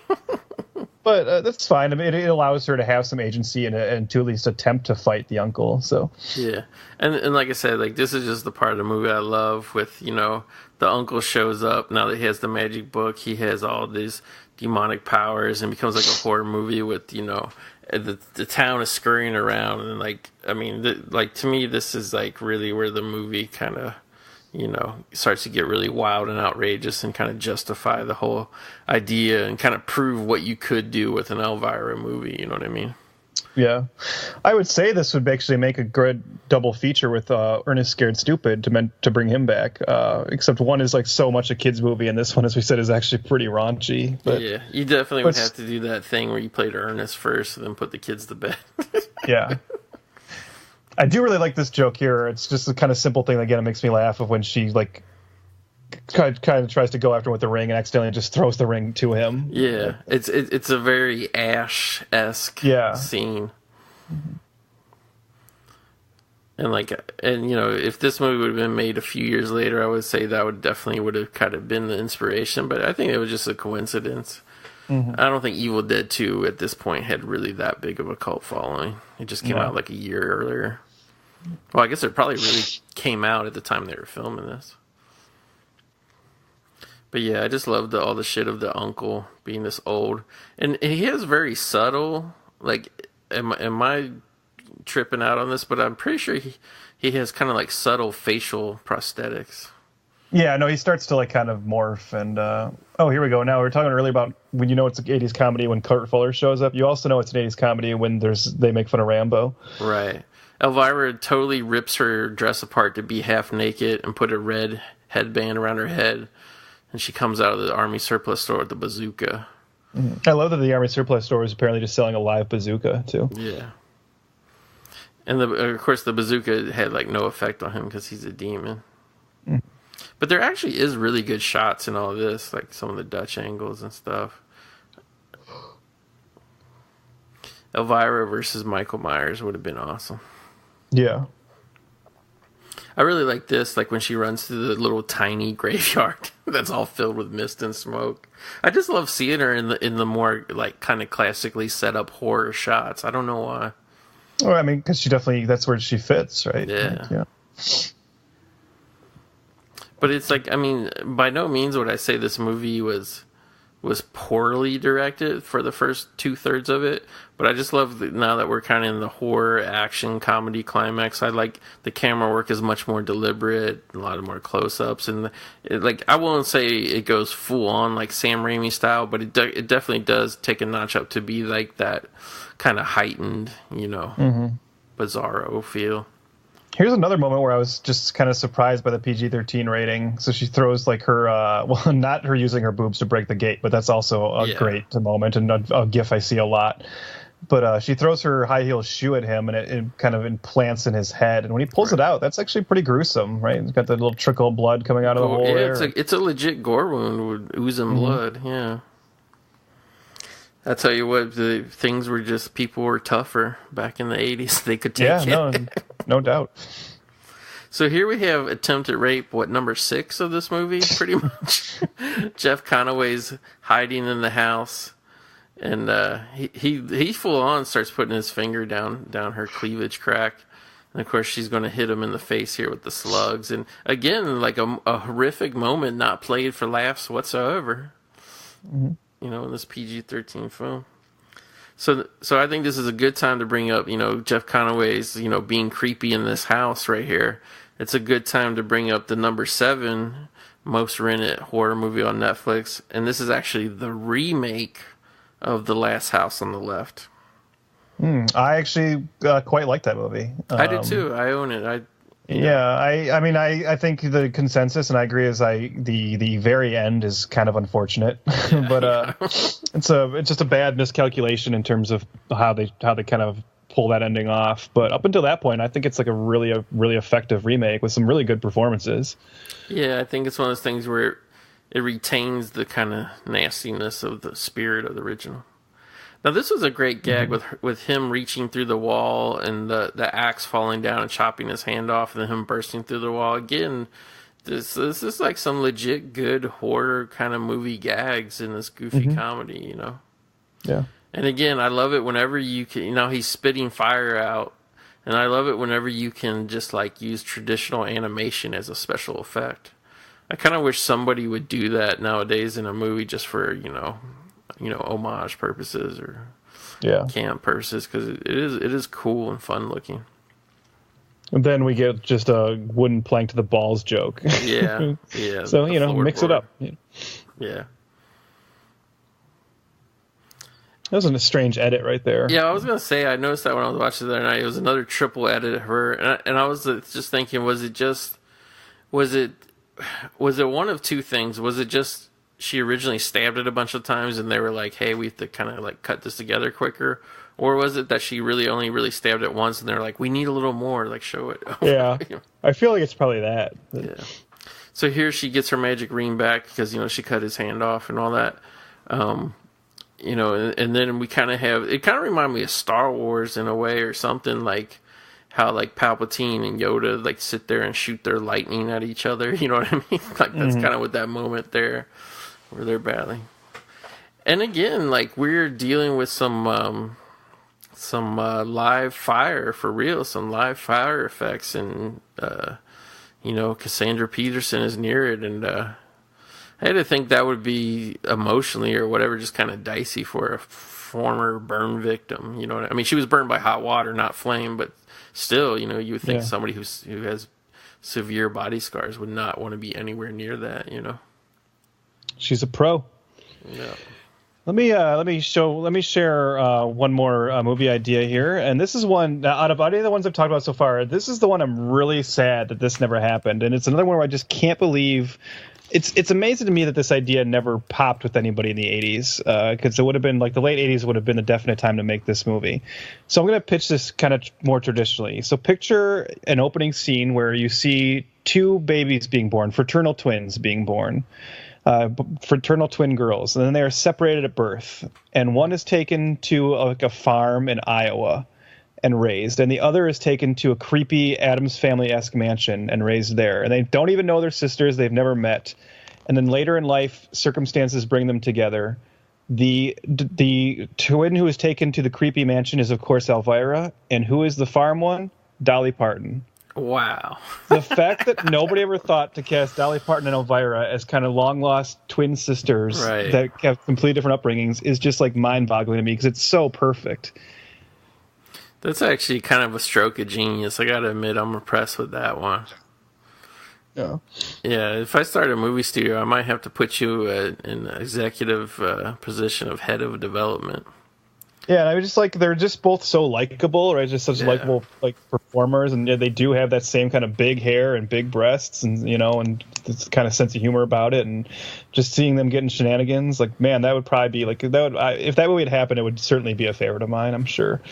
I think I still would enjoy that even now if it happened. Yeah, no, I was almost even thinking like I'd be kind of down like because they, you know, maybe they, you know. Cassandra Peterson's not super thrilled about throwing on everything anymore or whatever, but I would even be willing now to do that as like an animated film with them just doing the voices, you know. It would be funny. So here we have the townspeople. It looks like they're showing up with pitchforks and whatever, you know, classic Frankenstein style, whatever, to lynch Elvira, but they're actually all showing up with shovels and shit to help her rebuild her house that burned up. Yeah. You know, because they realized her evil uncle was actually the evil one. Yeah. Yeah. Well, what I think is funny here is that, you know, the town shows up to help her, and what does she do? She immediately ditches the town. Yeah. Yeah, because now that her satanic uncle's dead and she was the only heir, she gets his money. Yeah, you're right. And I have to say, I mean, I get this is what she was working up to, but I kind of liked ending the movie on the note of the townspeople accepting her. Yeah. Like now we cut to Las Vegas, and she had the money to put on her show, and it's this big horror-themed show. And this was like the only part of the movie where I kind of lost my patience for the Elvira shtick. I got to be honest with you. Well, this is again like, let's like remind our listeners again. This is a PG-13 movie. Yes. Like this gets pretty ridiculous here, where I'm just like, not that I'm opposed to seeing this. I certainly enjoy it, but I mean, like really, like in a PG-13, and you're just flat out going for this. We got some full on just like tassel waving and spinning and I get, you know, Cassandra Peterson has experience as a Vegas showgirl. That's her background, and she wants to like kind of, you know, have a nice homage and nod to that. But yeah, it's pretty extreme for what I guess was trying to be somewhat of a family film. Yeah, it's kind of crazy. And that lets me segue into number 6 on the Netflix list of all-time rated horror movies. And again, another remake coming here, Trev, with the remake of The Crazies. Oh, another one I like a lot. I like a lot. I actually watched it about a month ago. I really liked it. Yeah. So yeah, and this dance model, there's just weird stuff like with her holding the tarantula up to the camera. I mean, it's cool. Don't get me wrong, but it's just. This is the most cringeworthy part for me personally, where she does the late '80s comedy rap that like even Freddy Krueger got in on this act, didn't he? Yeah. Well, and she was putting out albums at this time too. You know, there's like Elvira vinyl albums, and she would do like songs for them. And I'm pretty sure one of them has like an Elvira rap on it. So yeah, it was definitely something that everybody was kind of getting in on at that point. Yeah, really shitty. Now here we go. Like to end her movie with just yeah. Literally, she does the tassel trick where she has these kind of long tassels on each of her boobs, and she shows that she can, like swing them around one by one boob swinging, the other one not, and now she's doing the double thing where both are swinging, and this goes on for about a good 35 seconds when you say. Yeah, it's. And her manager is just so ecstatic, like, and they really play this moment up like this is like the height, like even the dog is going crazy barking, like just this is what everybody really, you know. And I have to say, as much as like, you know, I'm in love with Elvira and all that, like. I don't know. Like this really didn't do much for me. Well, I have notes. All right, if you're talking about me being in charge of a studio, let me put on my studio my producer hat here and come in and say, if you're gonna end the film this way and go with that 35 seconds of her just waving her tits around and like I said, what you should be doing is you should be cutting to the audience and the townspeople should be in the audience, right? And like reacting and let us have one last moment with them where they're kind of like maybe embarrassed by this or like, ooh, really? This is what we came to see. Like at least connect this to, like the happy ending we just saw with the townspeople. Because as I said, it just kind of does feel weird that she just the end of the film is not her hanging out with the town that just accepted her. It's her just ditching them for Vegas. It's literally just 5 minutes of just her doing this whatever tarty Vegas act, But it's just, I don't know. So, number 5 on the list of most rented horror movies from Netflix. And I was actually surprised not only to see this on the list, but to see it up so high, because I always felt like this movie never had an audience at all. And another one I interestedly just happened to watch a couple weeks ago. Number 5 on the list, we have the awesome vampire film Daybreakers, starring Ethan Hawke. Oh, yeah. That's another movie I like a lot. Yeah. So as these credits roll, I will share my last idea for Elvira, and this is the one that I honestly would like to see done right now. And I think this would be a very fun swan song for Elvira. So if you were an Elvira fan like I am, very much follows her career and kind of keeps track of her, you probably know that a few years ago she did a TV show called The Search for the Next Elvira. Yes. And the idea at that point was she really was trying to kind of like not quit as Elvira, but she wanted to kind of, reduce her time. And she had the idea that maybe I could franchise Elvira. Maybe I could make it a character to where I go to like a convention in, say, New York, but someone else playing Elvira could go do something in California. And so that was the basis of this show. And it was about 4 episodes. And they ended up picking a pretty fun, like young actress named April Wallen. And April Wallen became this new Elvira. And she did she had a 1-year contract, I think, in this role. And she did a couple public appearances, but nothing really came of it.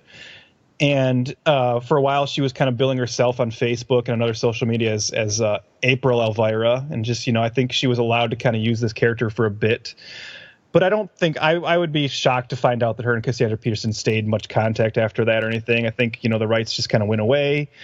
And years later, Elvira talked about, she'd often be asked about that. And she said, well, it's something I tried, but it just turned out nobody really wanted Elvira if it wasn't me.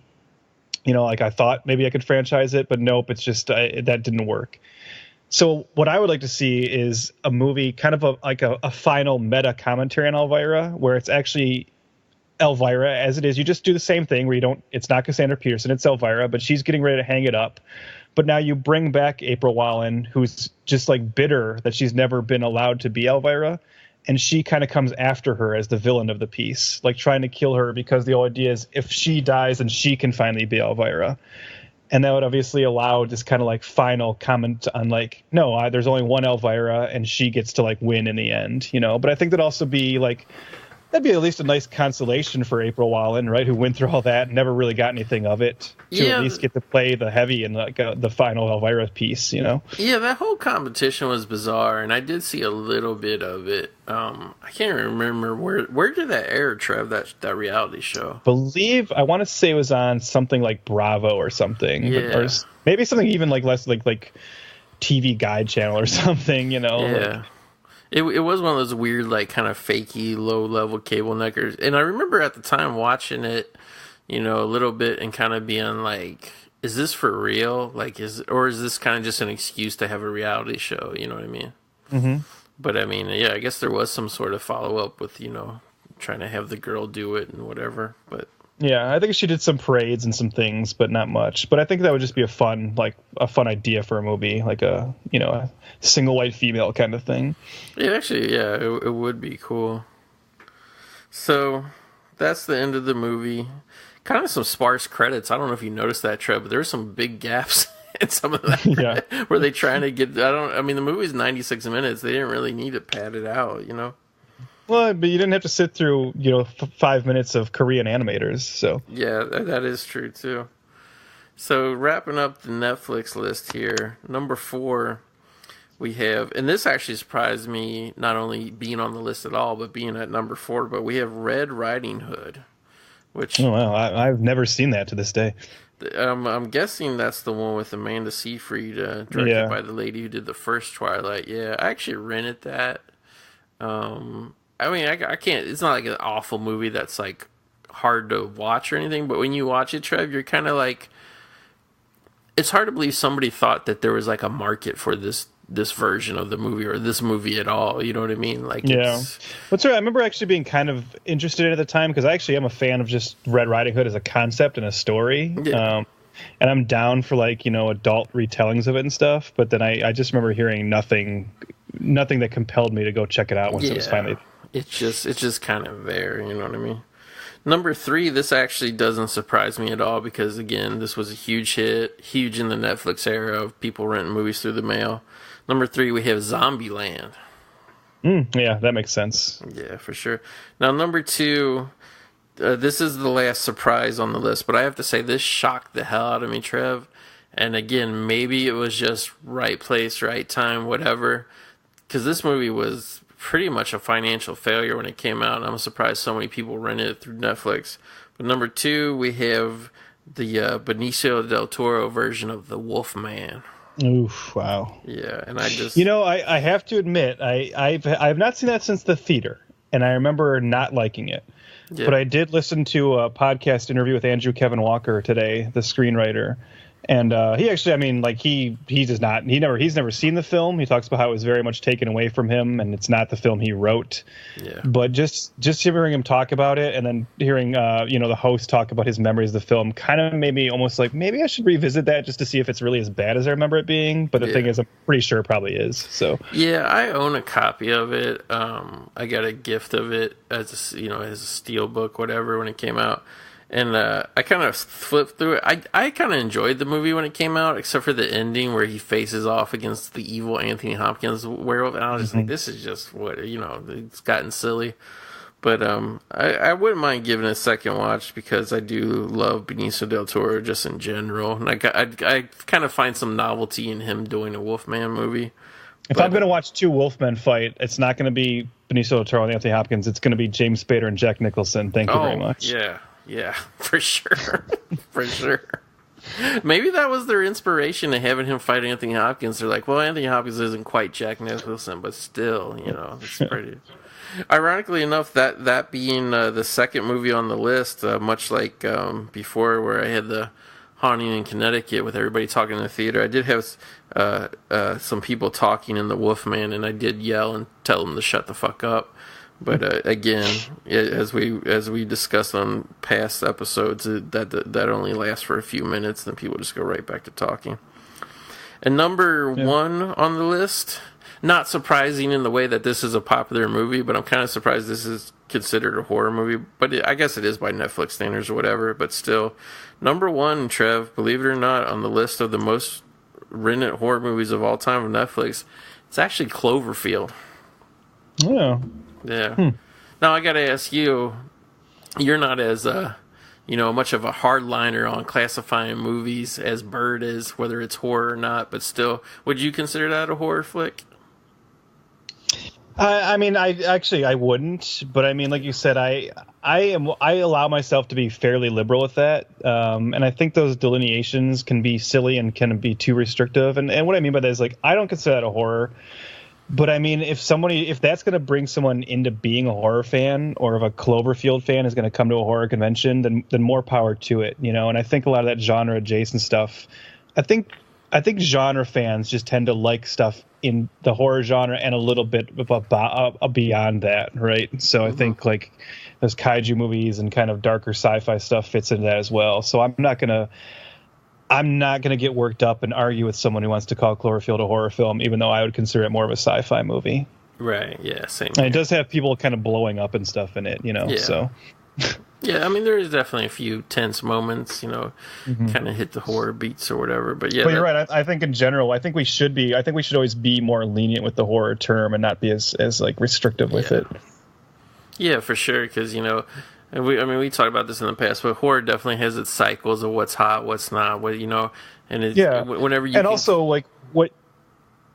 I was just gonna say, whenever you kind of bend the rules a little bit and open the world up, I think it's good. Yeah, and also what you consider horrifying is not necessarily what someone else considers horrifying. Right. So your horror movie might not be a horror movie to someone else, and vice versa. So yeah, like when you were a kid, you said when that hand puppet popped out of that, thing, like you probably even lost your boner for a second. That was so terrifying to you at the time. Yeah. But yeah, so my little 8-year-old boner. Yeah, exactly. If that was even possible, I can't even remember if that's biologically possible. But probably. I don't know. We might have to ask. Oh, sorry, I was going to say we should ask Ozzy Argento, but that might be a little. Yeah, come on. She doesn't go that young. She waits till high school. Come on. But yeah. So I mean, definitely Elvira, Mistress of the Dark, ended up being much better fodder, because honestly, I guess another weird story of this movie. The first time I saw this, I actually did not see this in theater. First time I saw it, I rented it from a video store, and this would have been maybe like a year after it hit video, and I kind of had a borderline strangers incident, if you will, where me and my mom were at our house. My dad worked nights, and we had a siege, Trev. People banging on windows, throwing clumps of. It was like it was when we built our house, so the yard was just, like mud. There was no grass yet, and so we had people banging on windows. And it was completely dark. We were kind of like out in the country, and at that time there was really no other houses nearby.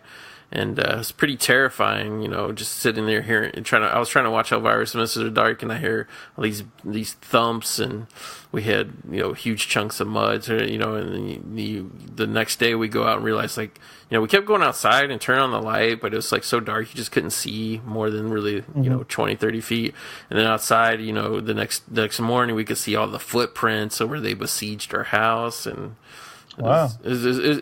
I won't go as far as to say it was like terrifying, because for the most part, me and my mom didn't really understand what the hell was going on. I was going to say, I'm sorry if recommending this movie brought back some bad. I'm sorry if I triggered your PTSD. I didn't. But I mean, I will definitely say that was just one of the stranger incidents of my life in terms of, I know a lot of times, I watch a lot of horror movies. You watch a lot of horror movies, and you always kind of like, what would I do in this situation, that situation? And that was really the only time I think that I can remember that, I think I felt like I was like literally in a horror movie. You know what I mean?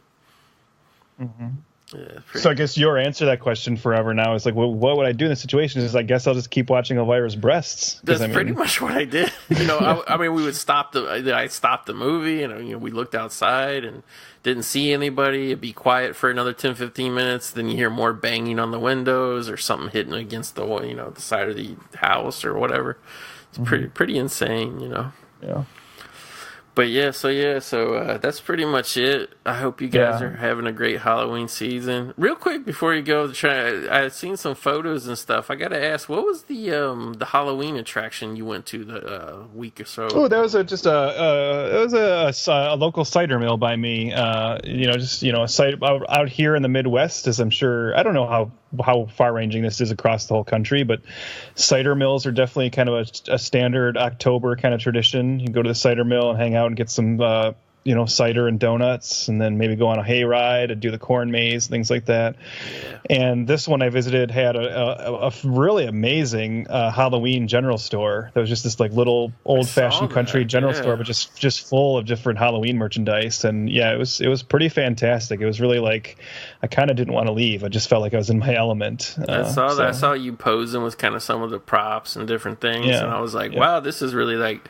I mean, it really looked like in some of the photos you posted. It really looked like some next level shit where I'm like, this is even kind of like more interesting than what you see at like, you know, like a Universal horror thing or whatever. You know? Yeah, it was very cool. But yeah, I'm definitely, you know, there's been that. Definitely in the Halloween spirit. Heck, I don't know if it ever came across on Mike. I hope not. But I know you're gonna support this during the film. As we were sitting here, I was eating a Little Debbie pumpkin delight. Oh yeah, which is of my favorite October treat. So. Yeah, no, I got to find some, man. They again for the second year in the row. My grocery store does not have them. I don't know what the hell's going on in California. Why we can't have the Little Debbie pumpkin things?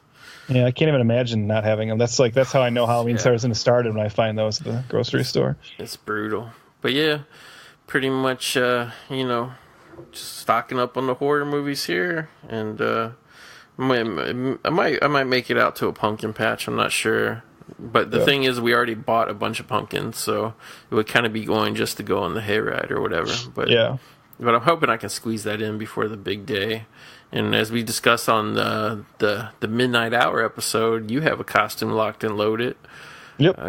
And you know, I don't know. I said before that, you know, I wouldn't dress up, but there's a Halloween store like literally 2 minutes from my house. I might have to check it out. You know. Well, let me float an idea, Goat. How about you go as Elvira?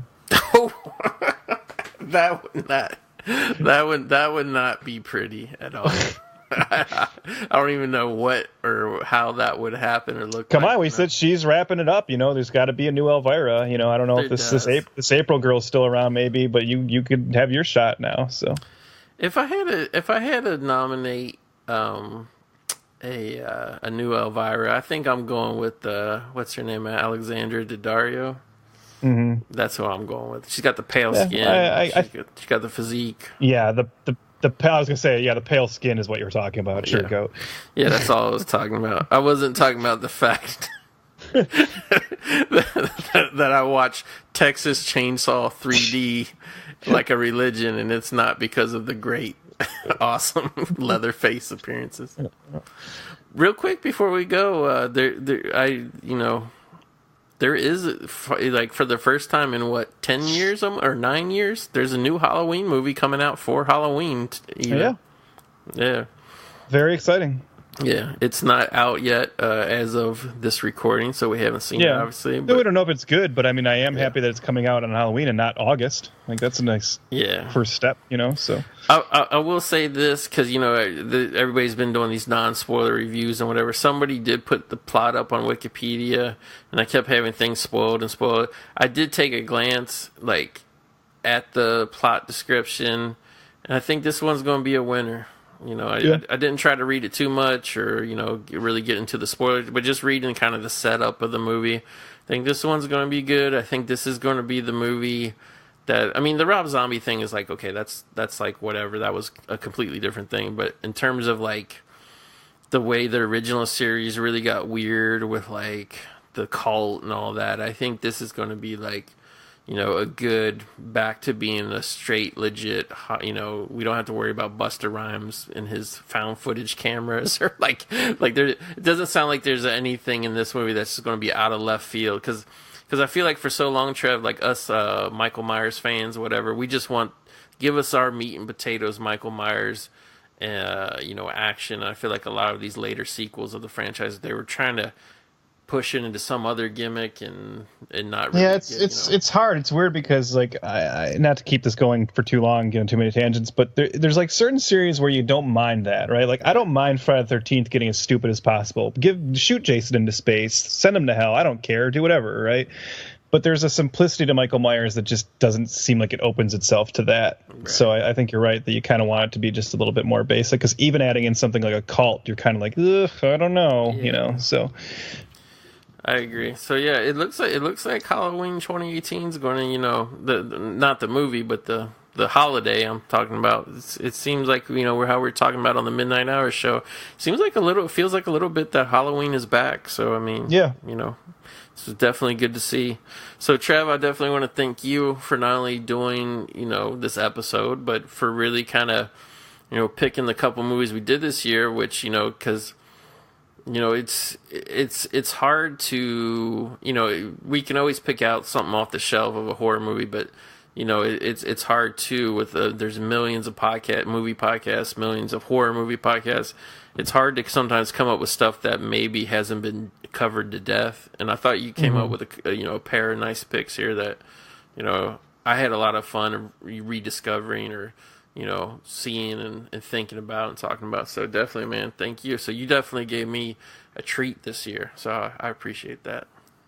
Well, thank you for having me. It's always a pleasure, and maybe next Halloween we'll actually do some movies that are like legit scary or something. But hey, there's nothing wrong with having fun on Halloween too. So exactly. We kind of did the PG Halloween this year, but where the should be R, but somehow getting by with PG. Exactly, that's what I'm saying. I still feel a little bit like my horror craving was satisfied. So again, thank you, everybody. I want to genuinely, wish you all a happy and safe and healthy Halloween. Go to all those Halloween parties, even the ones that happen on November 4th. Why not? Get some extra use out of your costume.